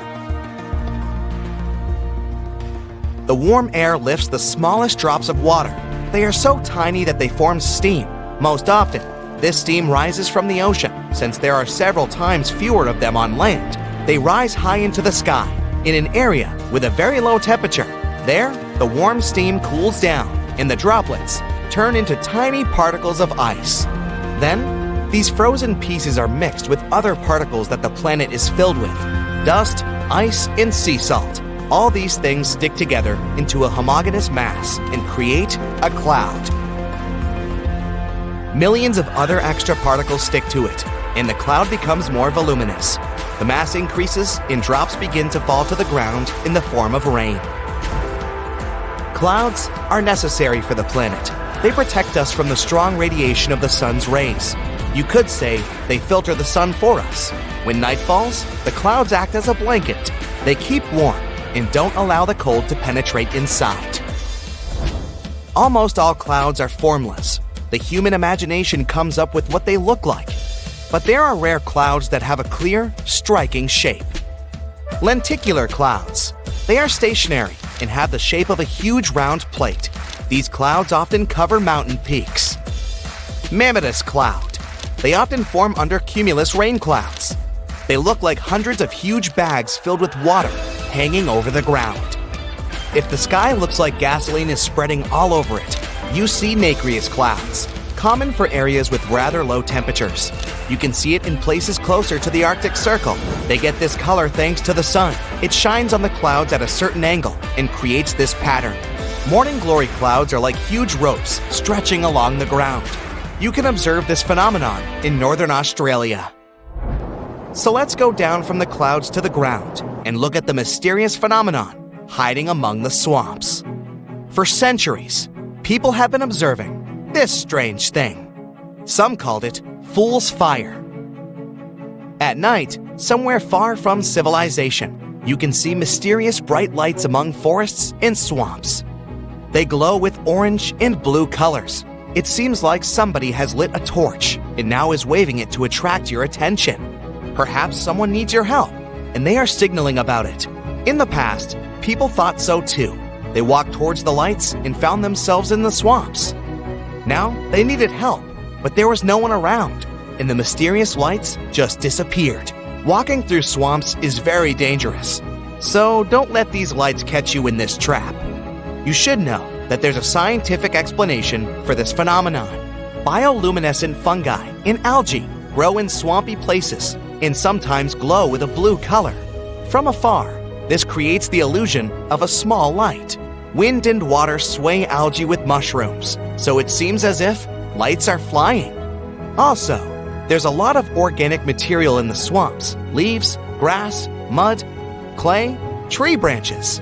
This stuff decomposes rapidly in wet conditions and releases methane. As soon as the methane comes into contact with the air, it ignites and flies over the swamp in the form of a burning ball. This phenomenon is observed all over the world in swampy areas, but the most famous flying lights are in the West Texas desert. They are called Marfa lights. Each of them is the size of a basketball and always appears in the desert. The lights flicker, merge, divide into two parts, fly away into the sky. However, there's no scientific explanation for this phenomenon. Maybe these are just lights from passing by cars. However, many people think that Marfa lights appear for the same reason as spook lights over swamps.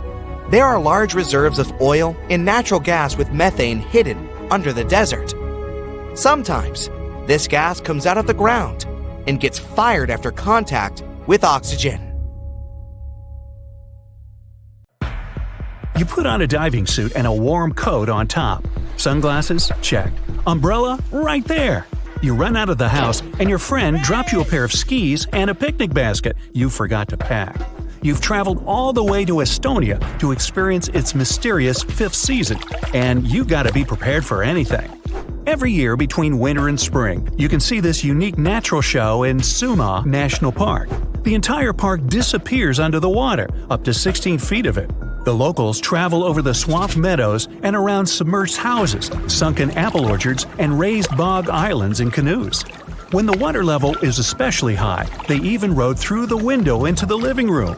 The main roads are overrun, and half of the people just stay in their homes for up to 4 weeks until it's gone. No one knows exactly when the fifth season will arrive. It happens somewhere between March and April and attracts many tourists to the area. They're here to see the flooded land and local fauna like common cranes, nesting swans, and raccoon dogs stranded on aspen, birch, and beech branches.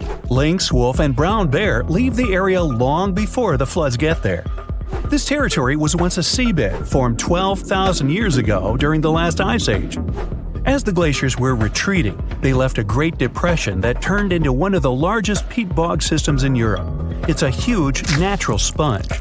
The park lies low on the western slopes of the Sakla uplands. The rivers in the area cannot cope with the upcoming snow that moves down from the mountains after the winter. Many small streams unite into one gigantic flood. Some experts believe floods can appear at more unusual times in the future, so Estonia could also have a sixth season at some point. Dalo in Ethiopia is the hottest inhabited place on Earth year-round. The average annual temperature is 105 degrees, and the hottest month has an average high of 116.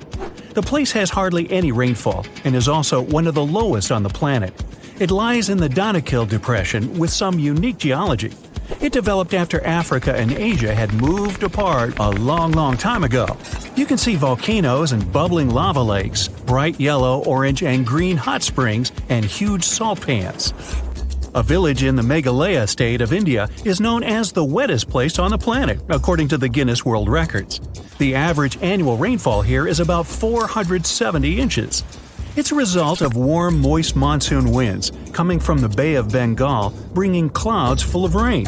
It flows into rivers and waterfalls and never stops.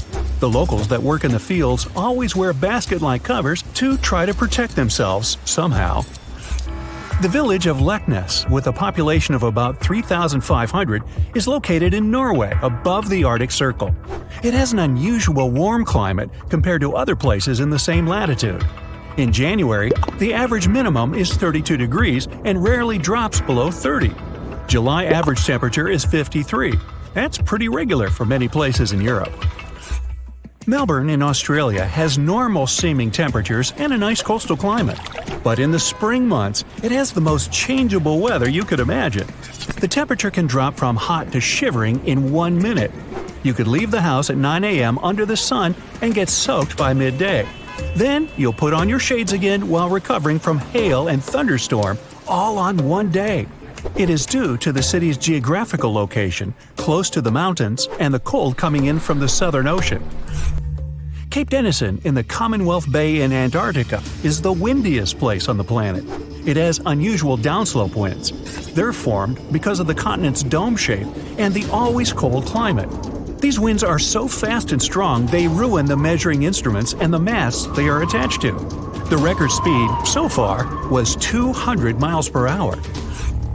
The Sahara Desert, that takes up 10% of the African continent, is extremely hot and dry. That's why it's one of the top places with the clearest skies. There's hardly ever a cloud above it. This, plus the remoteness from any civilization, makes it one of the best spots for stargazing. The cleanest air in the world is over the Southern Ocean near Antarctica. It's so clear, scientists could barely find any DNA to analyze in it, except for some marine bacteria. Antarctica itself is 99% ice and has mind-blowing blue glaciers, active volcanoes, and the best views of crispy, clean snow in the world. Markansu Valley, high up in the Pamir Mountains, is a record holder for the number of dust whirlwinds. The lifeless valley is covered with a thin layer of sand and pebbles with black stones below it. It heats up during the day, and when strong cold winds race through it in the afternoons, the dust rises. The winds often get as strong as tornadoes and can lift a heavily loaded camel. Lake Maracaibo in Venezuela is often called the lightning capital of the world. Thunderstorms arise here 300 days of the year, with a peak in September. Sometimes there are up to 200 flashes in a minute. It happens because cool air coming from the surrounding Andes meets with warm air from the Caribbean Sea and generates electricity. Some places on Earth have less gravity than others. Canada's Hudson Bay, for example, used to be covered by a super thick and heavy glacier during the last ice age. The ice had pushed tons of rock mass outward when it started to melt. The smaller the mass of an object, the less gravity it has. It'll take another 5,000 years for the Earth to get into its original shape in this spot. Until then, you'll always weigh less here than anywhere else in the world. Once a year, for just a few moments, a waterfall in Yosemite turns into a firefall. In the winter and early spring, when there has been enough snow and rain, two streams flow down the big granite El Capitan. The skies clear up. The sun is hiding behind the horizon. At some exact point, it gets in the right position to reflect off the wall and color the water fiery orange like lava. Mount Haleakala in Hawaii is one of the quietest spots on Earth. National park rangers nearly failed to find any sounds to measure their loudness here. The place translates from Hawaiian as House of the Sun. It formed thanks to a volcano that was active 1 million years ago. The lava flows built up over the years and grew into a mountain. It has its own climate and weather that's impossible to predict. One of the most unique natural optical illusions on Earth is an underwater waterfall off the coast of Mauritius. No worries, the island isn't going under. Sand is moving through the underwater currents into the darker deep ocean and creates the illusion. The shelf here is 10 times deeper than the rest of the surrounding waters. One of the driest places on Earth, Chile's Atacama Desert, turns into a garden every 5 to 7 years. When there's enough rainfall between September and November, super bloom spreads overnight. The seeds of over 200 types of flowers sleep in the ground for months or years, waiting for that water to help them sprout. Five Flower Lake in China's Jiaishigu Valley changes its color from amber yellow to emerald green, dark jade to light turquoise, and sometimes coral. It never freezes, thanks to underwater hot springs, and never melts or dries up unlike other neighboring lakes. The locals believe it's made up of pieces of a mirror that fell from the sky. Marble caves in Chile are one of the most isolated natural wonders of the world. They're a group of black and white caverns, columns, and tunnels made of marble. The waves have been shaping them over the last 6,000 years, and the process is still going on. They make a great show, reflecting light into the perfectly turquoise water. An enchanted river in the Philippines jungle seems to pop out of nowhere. It's a short stretch of salt water flowing into the Pacific Ocean. It most likely comes from an underground cave system free of any dirt. That's why the river is so impeccably clean and seems super deep with all the possible shades of blue. Local legend says that fairies added some sapphire and jade to it. Hey, it could happen. The Spotted Lake in Canada looks like any other regular lake in winter and spring. In the summer, the water fades and leaves hundreds of huge mineral pools behind. The yellow, green, and blue polka dot pattern is made of minerals like calcium and sodium sulfates that run off the hills. Each pool has a unique color, depending on the concentration of minerals. Visitors aren't allowed to get close to the lake, which is probably a safe thing. In case you ever find yourself in the wild in freezing temperatures without shelter, trash inside your pocket might save your life. That gum you've been carrying around for months has a foil wrapper, which is going to be your first tool to start a fire. The second tool you need is a battery. It must be in that flashlight you happen to have or some other gadget. You're going to need to cut a narrow bridge out of the wrapper.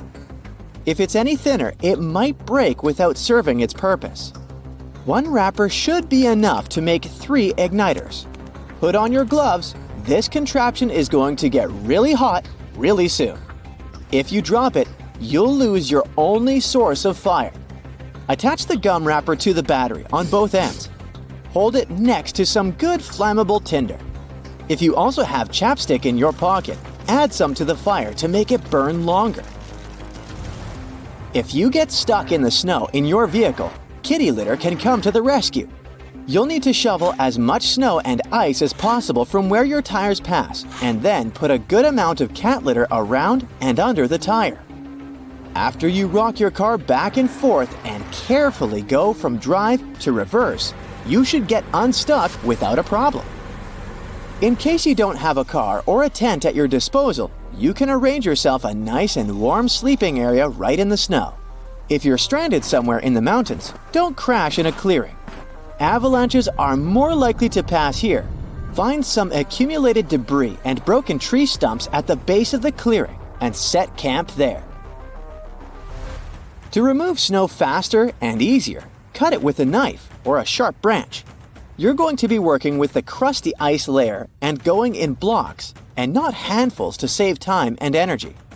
Try clearing a section roughly as large as a king-size mattress. You won't be able to survive on ice-cold ground, so once you reach the soil, you'll need to thaw it. Pick enough wood to start a huge fire. You'll need it to burn for hours to keep you warm. If there are pine trees around you, you'll easily find fat wood. It's dried wood that's full of pine sap. You can start a fire on the tree stump using the method you already know. The resin will burn for days. It can also double as a signal fire for those looking for you. Don't feel like digging a shelter in the snow? Bulrush can help you out. It's hollow and it floats and can easily be shaped into whatever you need it to be. Snow bends it down and you can build your human nest inside it without any tools. Once you form the tunnel, bring some dry grass to insulate it. Get plenty of it to build strong and thick walls. Add more grass to the roof, and don't forget to make a grass door and leave an opening to ventilate your shelter. Poke small holes in the ceiling and in the door.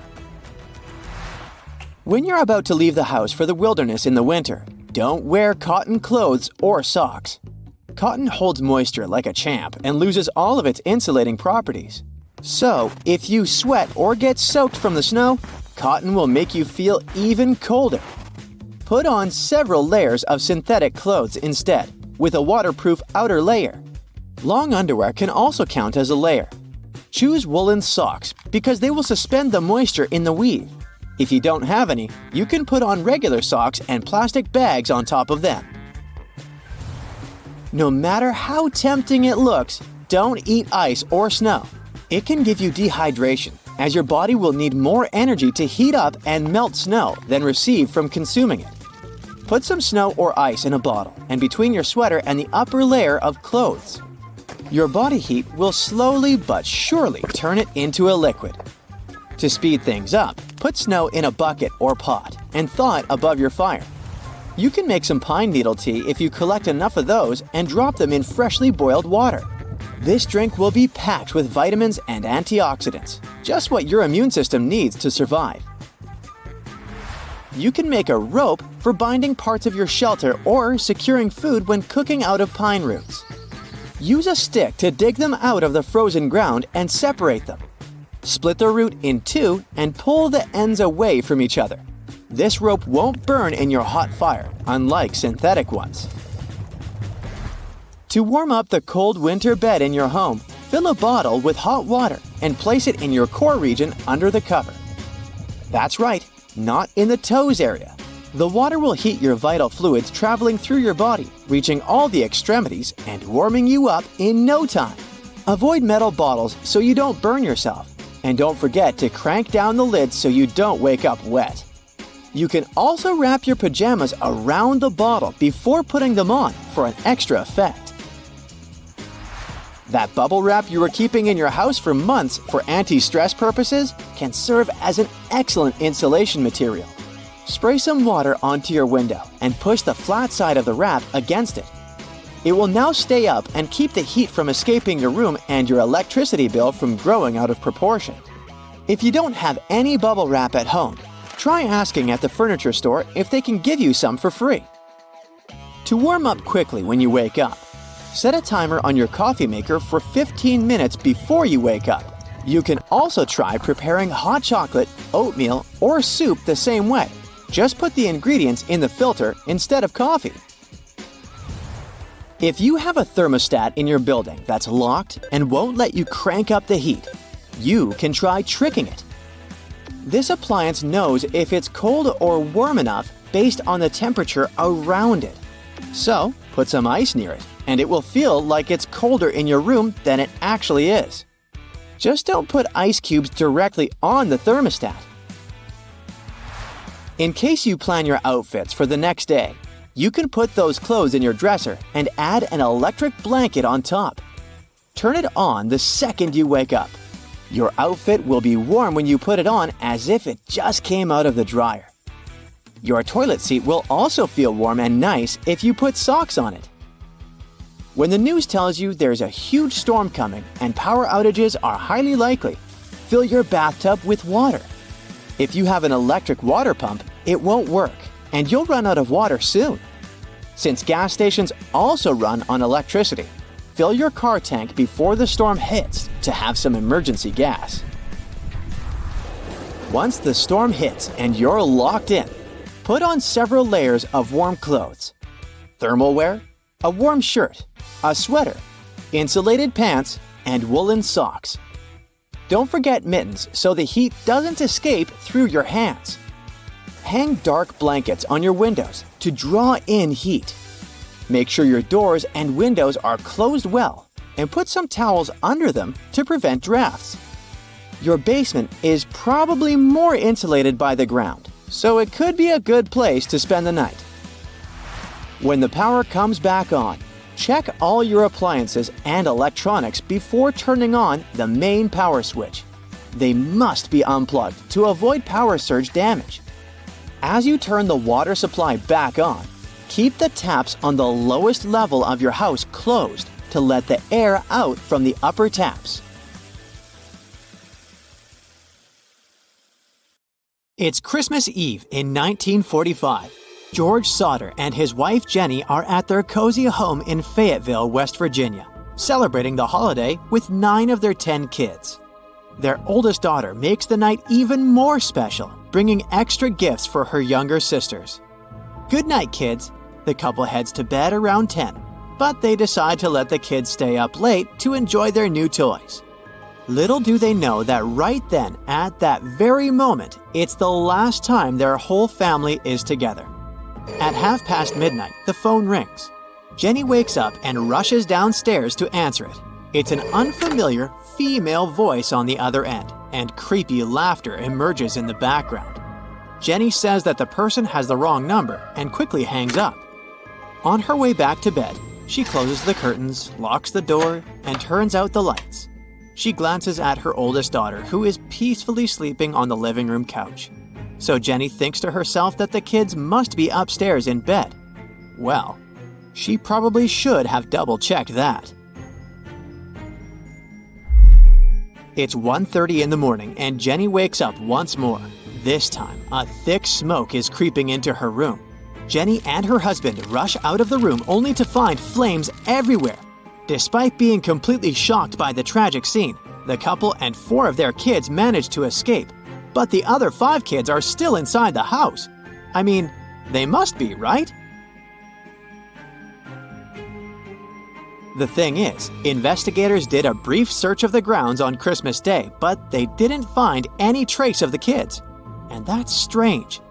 You see, the family's home was reduced to ashes in 45 minutes, and a body usually takes 2 to 3 hours to fully disappear in a fire. Could someone have taken the kids? Well, that's one theory. On the night of the fire, one witness indeed reported seeing a black sedan full of people speeding away from the family's house. And the chilling part is that some people reported seeing the kids in a car, at a restaurant, and even in a hotel on the following days. But none of these reports were confirmed. And not even a billboard with the missing kids' photo could give them any clues as to their true whereabouts. A disappearance case as mysterious as this one occurred in 1996 in Wilson County, Texas. Patty Vaughn was described as the kindest person in the world and an amazing mom to her 3 kids. On Christmas morning, she called her sister, all teary, saying that she had had a big fight with her husband. But that was not surprising because they were going through a tough divorce after 13 years of marriage. Later that day, Patty met with her husband at their house so he could celebrate the holiday for a couple of hours with their kids. But Patty had a different plan for the evening. She wanted to drop their kids at her cousin's house and enjoy the last hours of the holiday with her new boyfriend. Unfortunately, she never got to meet him that night.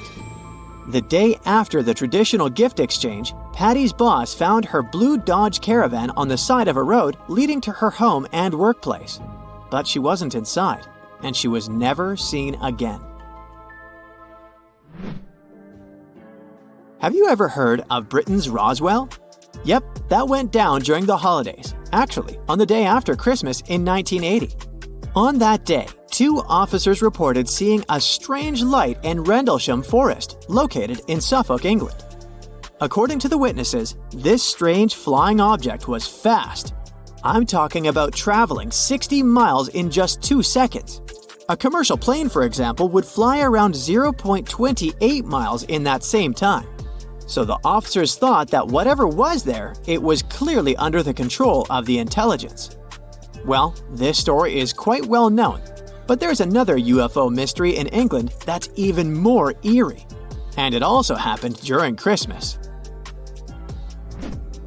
Imagine being woken up at 1:25 on Christmas Day by a loud noise coming from the roof. That can't be Santa Claus, of course, but you start to question yourself. What started as the noise of branches hitting the roof becomes louder and louder until it sounds like giant hailstones, making you crazy. You stick your head out of the window and see nothing. Absolutely nothing. The sound then turns into a hum, then into a faint whisper. What looks like a horror movie plot happened to Mildred Head in 1964 in Warminster, a small town in Wiltshire, England. But she was not the only one. Later that morning, another woman was walking down the street when she was suddenly thrown to the ground by the force of savage sound waves. Around the same time, a couple was surprised by a similar noise. They described that frightening sound as if 5,000 tiles from their roof were ripped off and then put back on again. In total, more than 30 people reported hearing mysterious noises that Christmas morning. That was just the start of what we now call the Warminster Thing, a decades-long enigma of UFO sightings, scary sounds, and cars mysteriously breaking down after these strange occurrences. Over 50 years have passed, yet no theory can fully explain what happened in the UFO capital of the UK.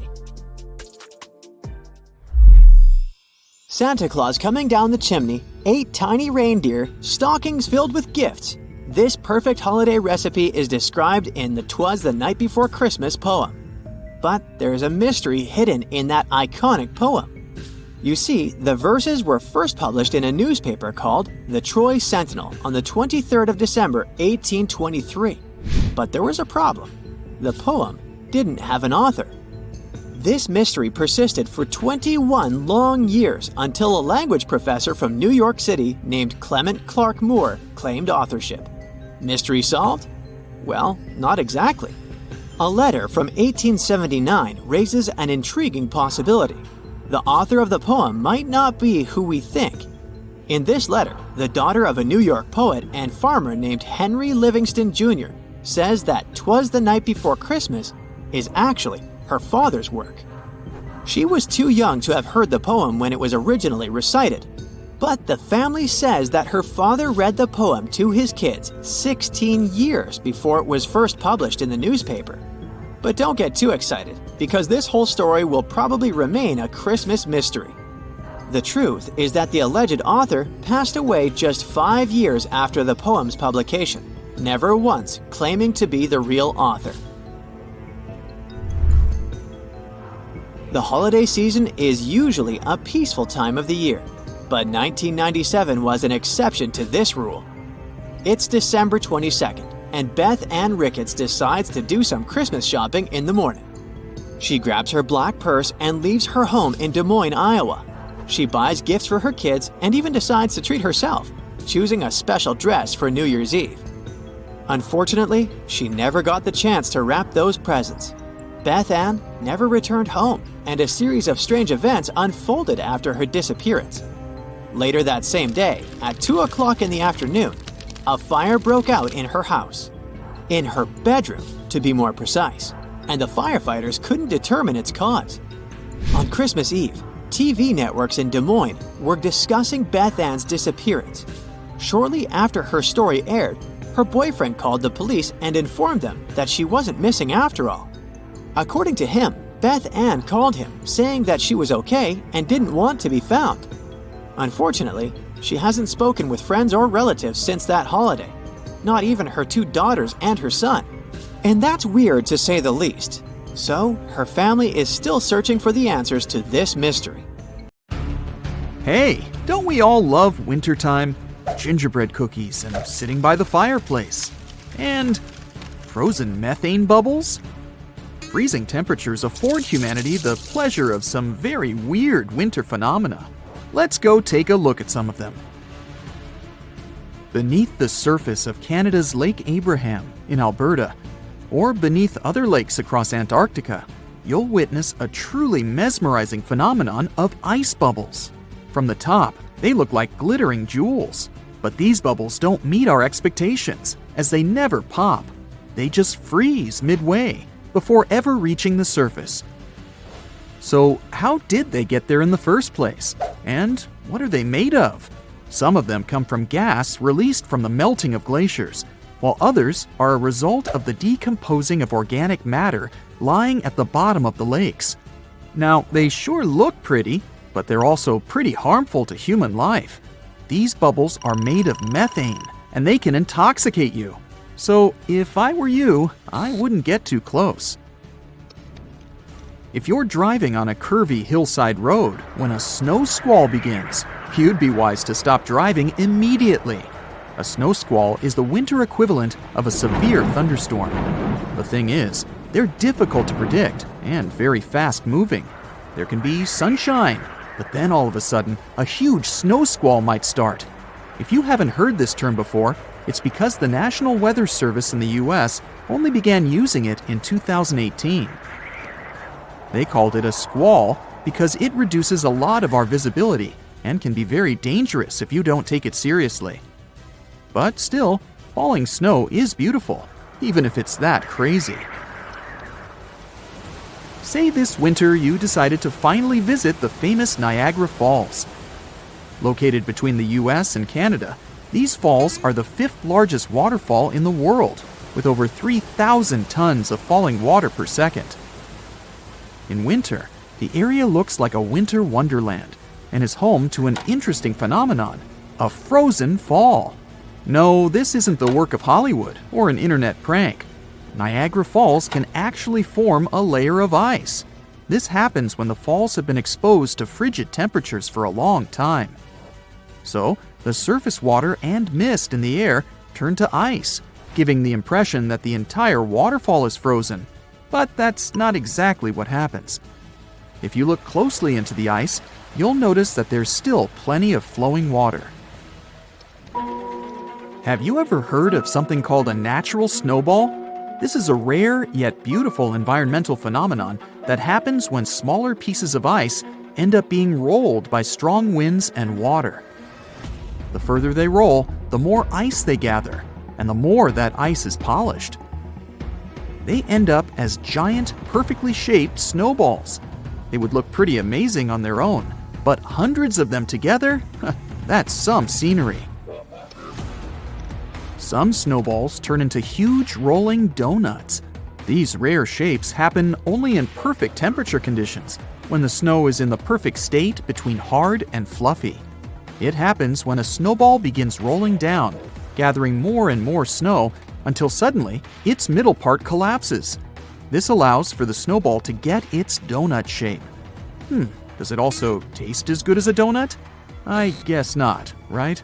Oh, almost forgot. If you want to see them in real life, you have to go to some severely cold places. But still, people reported having seen them in Ottawa, in the Midwest of the US, and even in Scotland. If you go for a walk in the woods at the beginning of winter, you might stumble upon a magical phenomenon known as frost flowers. These flower-shaped phenomena are rare and occur only when the temperature of the air is freezing, but the ground is still moist. When the perfect conditions align, vapor coming out of stems form these veil-thin patterns that make up delicate flower-like ice. Don't try to pick them, you'll break them. And certainly don't try to plant them anywhere else, as they aren't real flowers. Oh, and be sure to go before the sun is too strong. Otherwise, it'll melt these delicate things. Say you just checked the forecast and the weather for the day is -8 degrees Fahrenheit. Maybe you'd choose staying home underneath the blankets, but I'm sure you'd change your mind if you had the option of this day trip. Picture Yellowstone Park under a few feet of snow on a sunny day. Well, if that didn't do it for you, then add some snow-covered bison and steamy geysers to the scenery. Still not convinced? How about the chance to see the rare phenomenon of hoarfrost? If you haven't heard of them before, they're a geometrically enchanting type of frost that you can see when moisture in the air skips the droplet stage and appears directly as ice crystals on top of a leaf. They're much more photogenic than your windshield or garden variety frost.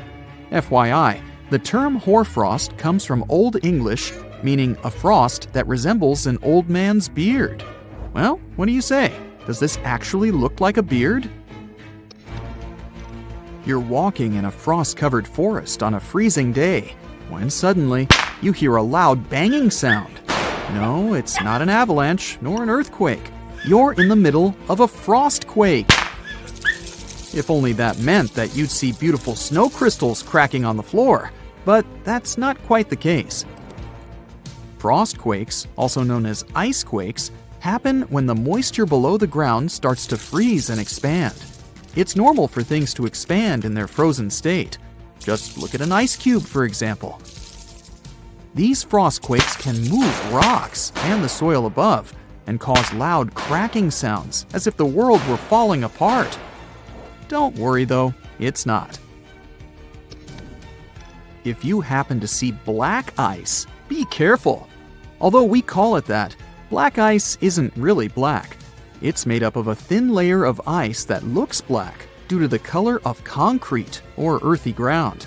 It blends in so well with the ground that it's almost impossible to spot. It forms during winter days when the ground is wet from rain or melted snow, and the temperature suddenly drops below freezing temperatures. So, this thin layer emerges, multiplying considerably your chances of slipping while walking on bridges or overpasses. It's also pretty common on spots on the road that are shaded by trees. This next phenomenon happens in a very specific wintry context, the Antarctic one.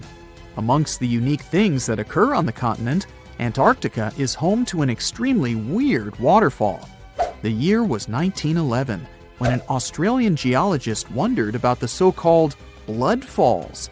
He was extremely puzzled by this red stream of liquid pouring from a small hillside amongst the Antarctic ice. After years of studying, it was understood that what caused the redness was the high iron content in the water. The last piece of the puzzle came when scientists discovered that there was an underground lake with water full of oxidized iron nearby, which was what caused the bloodfall to exist in the first place. The North Pole is more than Santa's fictional home. Together with the South Pole, it's home to the so-called polar vortex, a phenomenon that helps to enhance our winter experience. The polar vortex is a large area of low pressure and cold air. It's called a vortex simply because over there the air rotates counterclockwise. It sends a jet stream that makes you want to bundle up and helps induce several winter phenomena such as freezing fog. If fog is when a cloud touches the ground, what happens when it freezes? You can expect that all of the moist droplets of water that are hanging around in the air will possibly freeze when they touch the ground, meaning you really wouldn't want to be driving around in the middle of one of these things.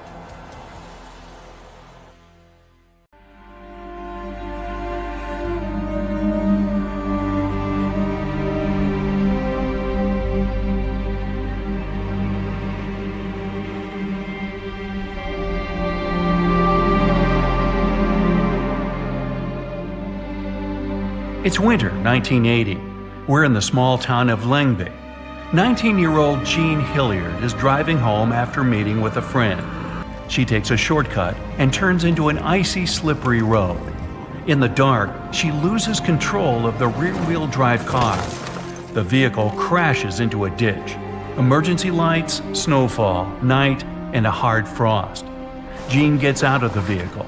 She's wearing only a light winter coat, mittens, and cowboy boots. The air temperature is much lower than in a freezer. Jean is sure that her friend lives nearby, so she goes that way. She climbs a high hill and realizes she's taken the wrong route. It seems she's gotten lost. The girl wanders a couple more miles and notices her other friend's house in the distance. Freezing, she walks there. Then everything turns black. Jean loses consciousness.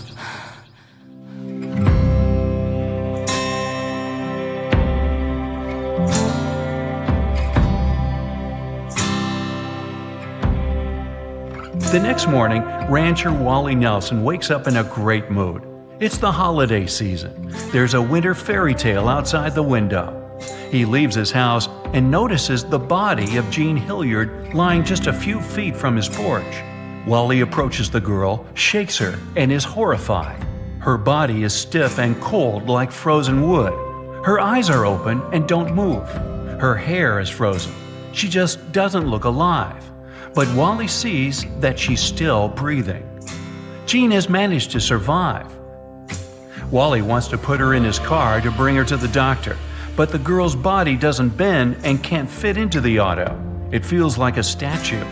He takes a bigger car and rushes to the hospital as fast as possible. The doctors take Jean, but they don't think she has any chance to make it. Her hand is so hard and frozen that no needle can penetrate it. A low temperature, glassy eyes, and muscles as hard as stone are all the results of emergency mode.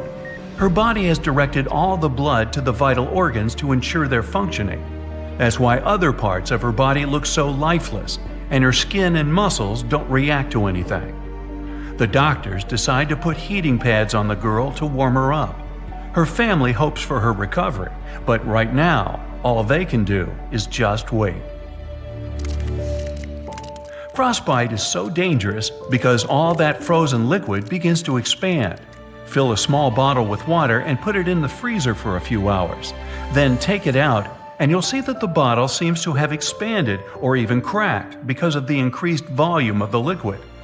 The same thing happens inside our bodies. We consist of almost 70% water. When it freezes, its particles turn into ice crystals and tear cell membranes. Ice fragments can stretch and destroy tissue. This is called frostbite. Also, our body can slow down all internal processes in extreme cold conditions to save strength and energy. The heart makes fewer beats, and the lungs stop consuming lots of oxygen. Metabolism slows down. It happened with Jean, and perhaps it is what saved her life that day. She was lying in the snow in severe frost for about 6 hours. But why didn't the ice particles start destroying her cell membranes? How did her body withstand such damage and manage to survive? Back at the hospital, doctors are happy to watch Jean get better. Warm blood spreads through the frozen vessels and brings her body back to life. Surprisingly, ice crystals haven't damaged her muscles and skin. A few hours later, the girl regains consciousness. By noon, she starts talking. Jean doesn't know what happened. She remembers walking to her friend's house and then waking up in the hospital. What worries her most right now is that her father's car is somewhere in a ditch. As it turns out, the girl fell down and crawled on all fours to Wally Nelson's house. She doesn't remember it, but apparently her brain activated the survival instinct that night. Unfortunately, she didn't manage to crawl the last few feet. Jean passed out at the door and stayed there for 6 hours. Doctors examine the girl and understand that she's completely healthy. Soon, she's discharged from the hospital. This case isn't unique. One professor of emergency medicine, David Plummer, said he'd seen about 12 similar cases over the past 10 years when patients had survived severe frostbite. Jean returns home and finds out that she has become famous. People write about her in newspapers, want to interview her, and film documentary shows. Her case has attracted the attention of many doctors around the world, but no one has been able to find out exactly how she managed to survive.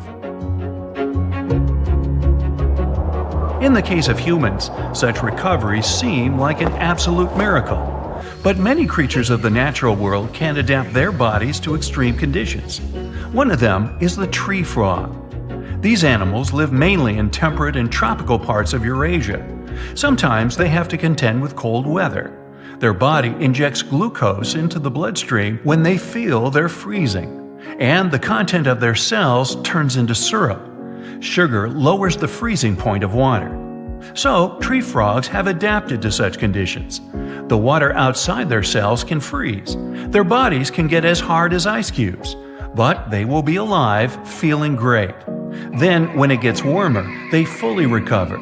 The blood fills their body and puts all their muscles in motion. But one of the most amazing animals that can withstand freezing temperatures is the ghoulish icefish. It's transparent and somewhat like a jellyfish. It swims in the dark, cold Antarctic waters. The ghoulish icefish feels comfortable there because of the antifreeze in its body. More precisely, it's a unique substance that is like antifreeze in its functions. This liquid doesn't allow the animal's cells, organs, and the whole body to freeze. There are no red blood cells in the fish's blood that transport oxygen throughout its body. This is the only vertebrate with such a superpower. There are organisms on our planet that use the cold to prolong their life. Scientists have found some of them in the ice of Siberia. Those are microscopic multicelled creatures, like small worms, that can live in a freezer for about 10 years. But the worms from Siberia were about 24,000 years old. The scientists transported them to the laboratory and thawed them.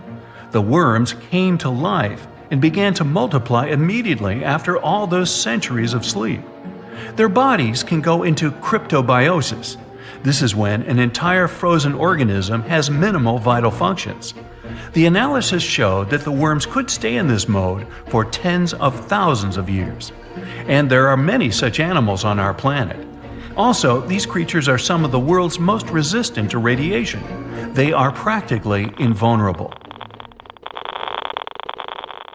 Now back to our story. It's possible that Jean Hilliard's body went into short cryptobiosis. Perhaps there was some non-freezing liquid in the girl's blood, but no one knows for sure. These days, she has an ordinary job and almost doesn't remember that day. Further research on this topic can help scientists create special medicines that can help in freezing temperatures. Just imagine that you could safely go outside in the winter wearing a t-shirt and a pair of shorts. Steam would be coming off your body, and the ice under your feet would be melting. You'd feel hot inside. A dream, perhaps. But realistically, winter coat manufacturers would, of course, never allow it. Meet Otzi, or the Iceman, a natural mummy. He lived sometime between 3,350 and 3,105 BCE. He was discovered in 1991 in the Ostal Alps, near the borders of Austria and Italy, and yes, the nickname derives from the name of the mountain. Otzi is Europe's oldest known naturally mummified human. Otzi was 40-something when it happened. Science is awesome. We even know that he was left-handed and lactose intolerant. He was wearing shoes stuffed with grass and laced with aurochs leather.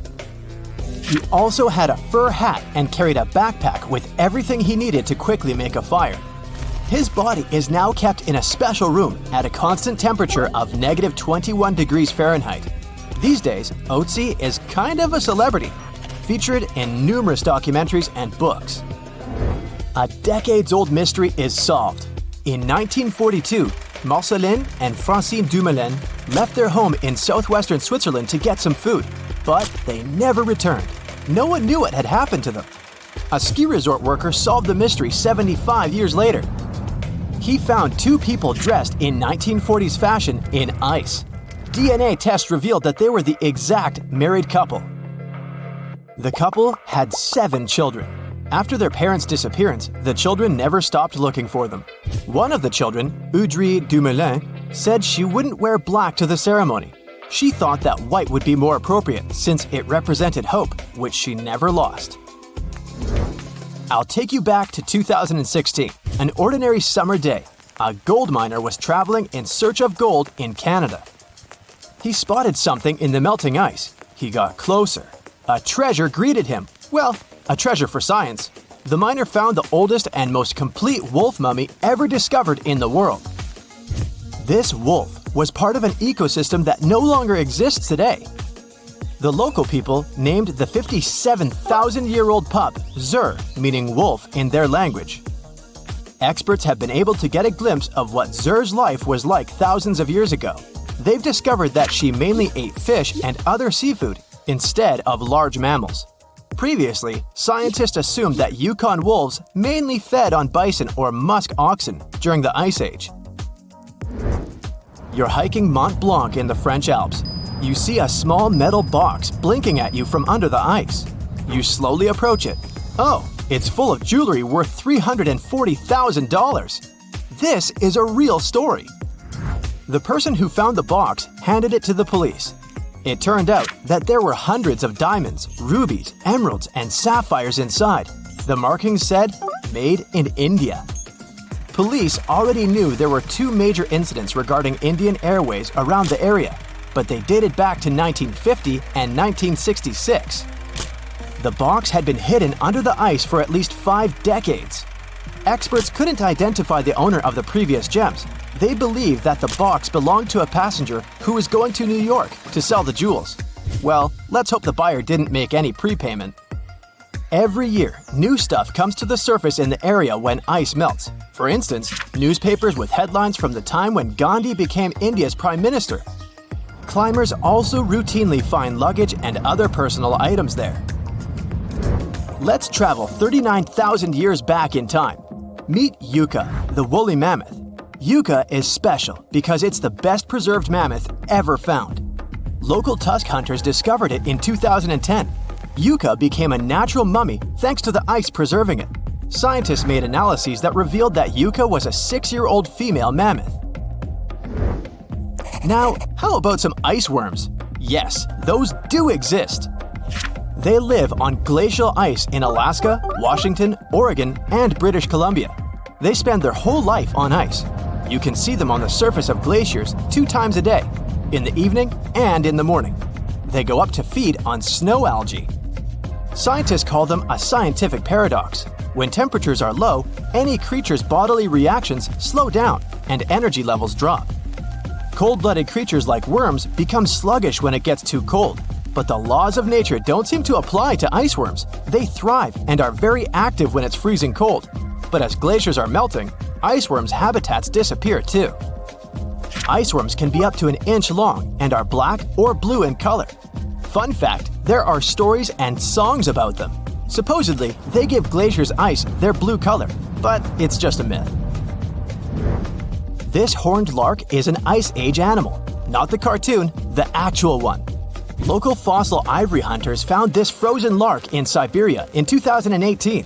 Luckily, they notified experts about their discovery. After the examination, scientists found out that the bird had lived around 46,000 years ago.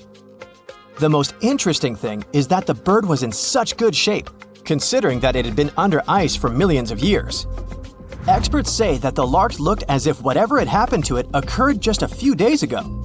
Turns out, the bird lived in the same era as other Ice Age animals, for example, mammoths. This book was lost for decades. It belonged to George Murray Levick, a surgeon and photographer. In 1910, he was on an expedition to Antarctica.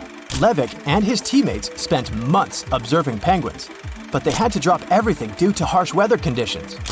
Levick and his team were trapped in the area. They survived by digging a tight ice cave.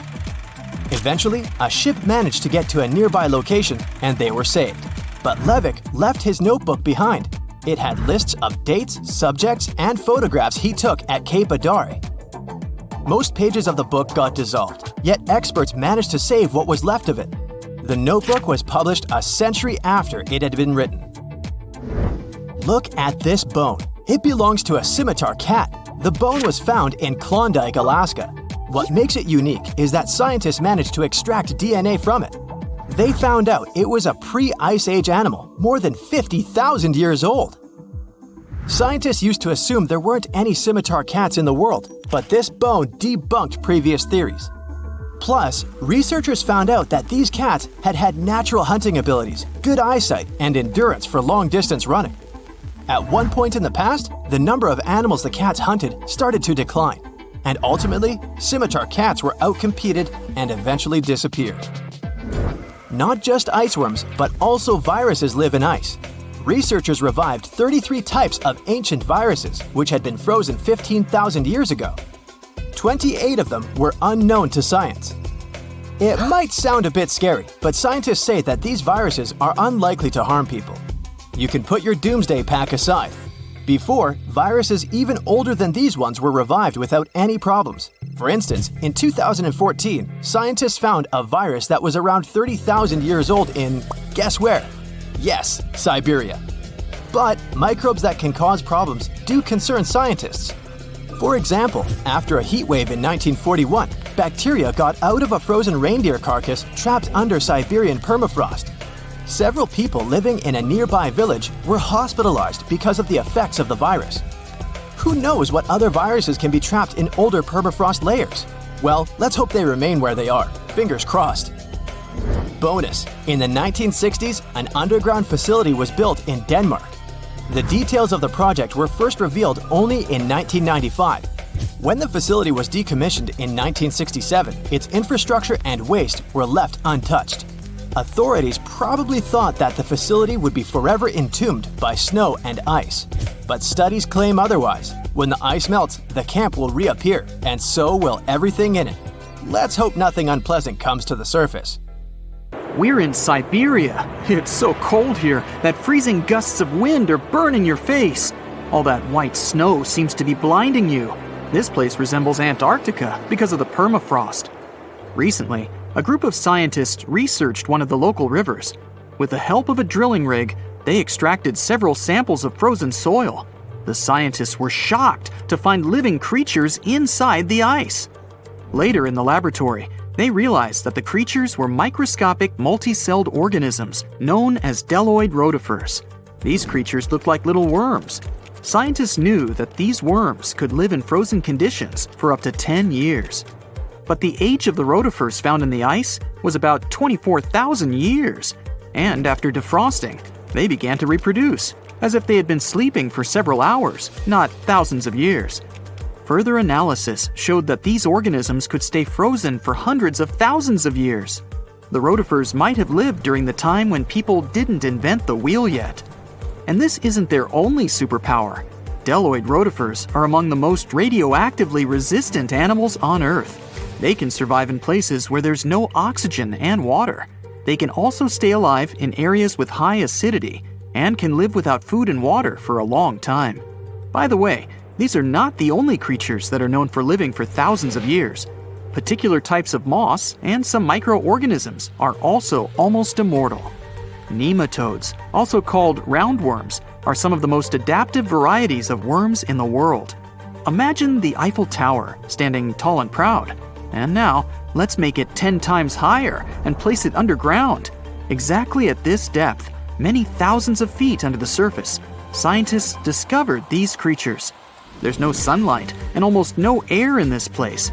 And since it's much closer to Earth's core than the surface of our planet, the temperature here is higher than in the middle of the hottest desert.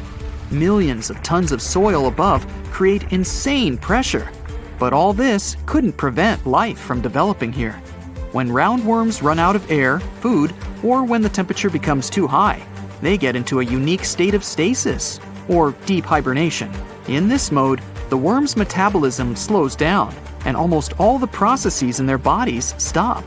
The creatures can sleep for a very long time, and only wake up when the environment becomes more livable. By the way, you don't have to go so deep underground to find these creatures. Nematodes are found all over the world. They can live in hot springs, deserts, high in the mountains, among the harsh ices of Antarctica, or inside animals and humans. Our next invulnerable creatures are tardigrades, also known as water bears. These are microscopic, 8-legged invertebrates, closely related to arthropods. It's impossible to see them with the unaided eye. But a conventional microscope will allow you to see tardigrades in detail. They look like minuscule bears. They're called water bears because they need a thin layer of water around their bodies at all times. It's necessary to prevent dehydration. Tardigrades have been found in all kinds of environments, from ocean depths to sand dunes. They're incredibly robust thanks to their unique organism structure. Yeah, they look soft, but their body is covered with a tough cuticle. This coating resembles the exoskeletons of grasshoppers, mantises, and many other insects. Water bears shed their old layer of the cuticle when they need to grow. Each of their 8 legs has 4 to 6 claws, which helps them cling to any surface. The bears can survive at a temperature that's almost 3 times as cold as the temperature in the ice of Antarctica. Heat doesn't harm them either. They have been proved to survive at the temperature that makes water boil. Also, water bears are not afraid of radiation and high pressure. In the depths of the ocean, pressure can destroy alloys of the strongest metals, but these creatures can withstand pressures 6 times greater. But the coolest thing is that they can live in the vacuum of space. Our planet has a magnetic field. This is a shield that protects us from solar radiation. Tardigrades don't need this protection. They can go into near-Earth orbit and come back unharmed, all thanks to a protein protecting their DNA from ionizing radiation. Like other immortal organisms, Water bears can fall into a state of cryptobiosis. Tardigrades pull their head and legs inside their bodies and fall asleep. If the surrounding conditions suggest freezing, drying out, or experiencing a lack of oxygen, they will remain in this barrel form until the situation improves. So those are microscopic organisms and microbes that can only be seen through a microscope. But how about something bigger? Meet ironclad beetles. They live in the southwestern US and Mexico. These insects can not survive high temperatures, live without oxygen, or in conditions of increased radiation. But their shells are so tough that they can only be pierced with a drill or hammer.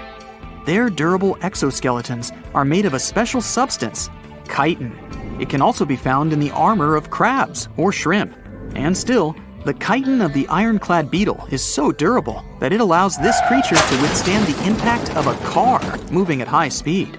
In times of danger, they can hide their whiskers and strong legs in special recesses in their shell. Other animals can't bite through the armor, so they spit the beetle out and leave to look for lunch somewhere else. As soon as the danger disappears, the bug stretches out its legs again and goes about its business. Also, the armor saves the beetles from dehydration, which is very useful in hot areas of Mexico and the southwestern US.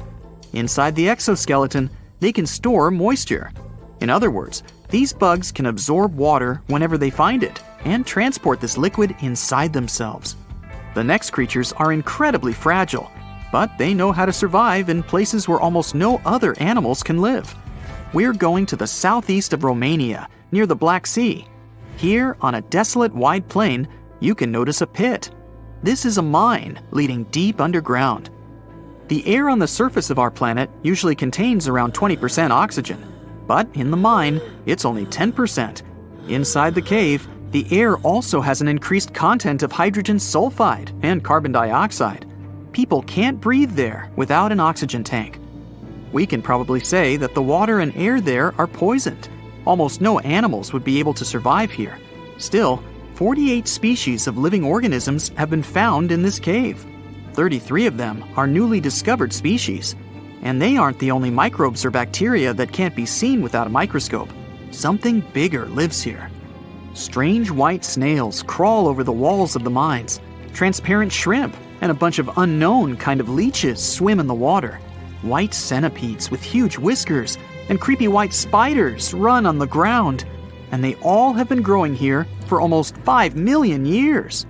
You might notice a water scorpion and another unidentified species of this animal. It doesn't look like its relatives living in hot sands or tropical forests. No living creature here looks ordinary at all. All animals are either white or transparent. They have no eyes, but are equipped with long paws and antennae whiskers that help them navigate in this dark space. The deeper you go into the cave, the less oxygen the air contains. But the number of living organisms is increasing. The air is filled with methane and carbon dioxide. All the inhabitants of this cave have never seen the light of the sun and have never gone out of the darkness. It seems impossible to survive in such conditions where plants don't produce oxygen. The answer to the question of their survival is hidden in a small lake. The surface of the water is covered with strange foam. If you look closely, you can see that this white substance is alive. It resembles soft, wet paper that is easy to tear. The thing is billions of living organisms, bacteria called autotrophs. There's much more carbon dioxide in the cave than there is outside, and these bacteria, like plants, absorb it. But they don't do this with the help of photosynthesis, which means they don't need sunlight. They use water for chemosynthesis. What these bacteria secrete is food for other bacteria. And these other bacteria are food for bigger creatures. A unique food cycle that you can't find anywhere else on the planet only exists here. That's it for today. So hey, if you pacified your curiosity, then give the video a like and share it with your friends. Or if you want more, just click on these videos and stay on the bright side.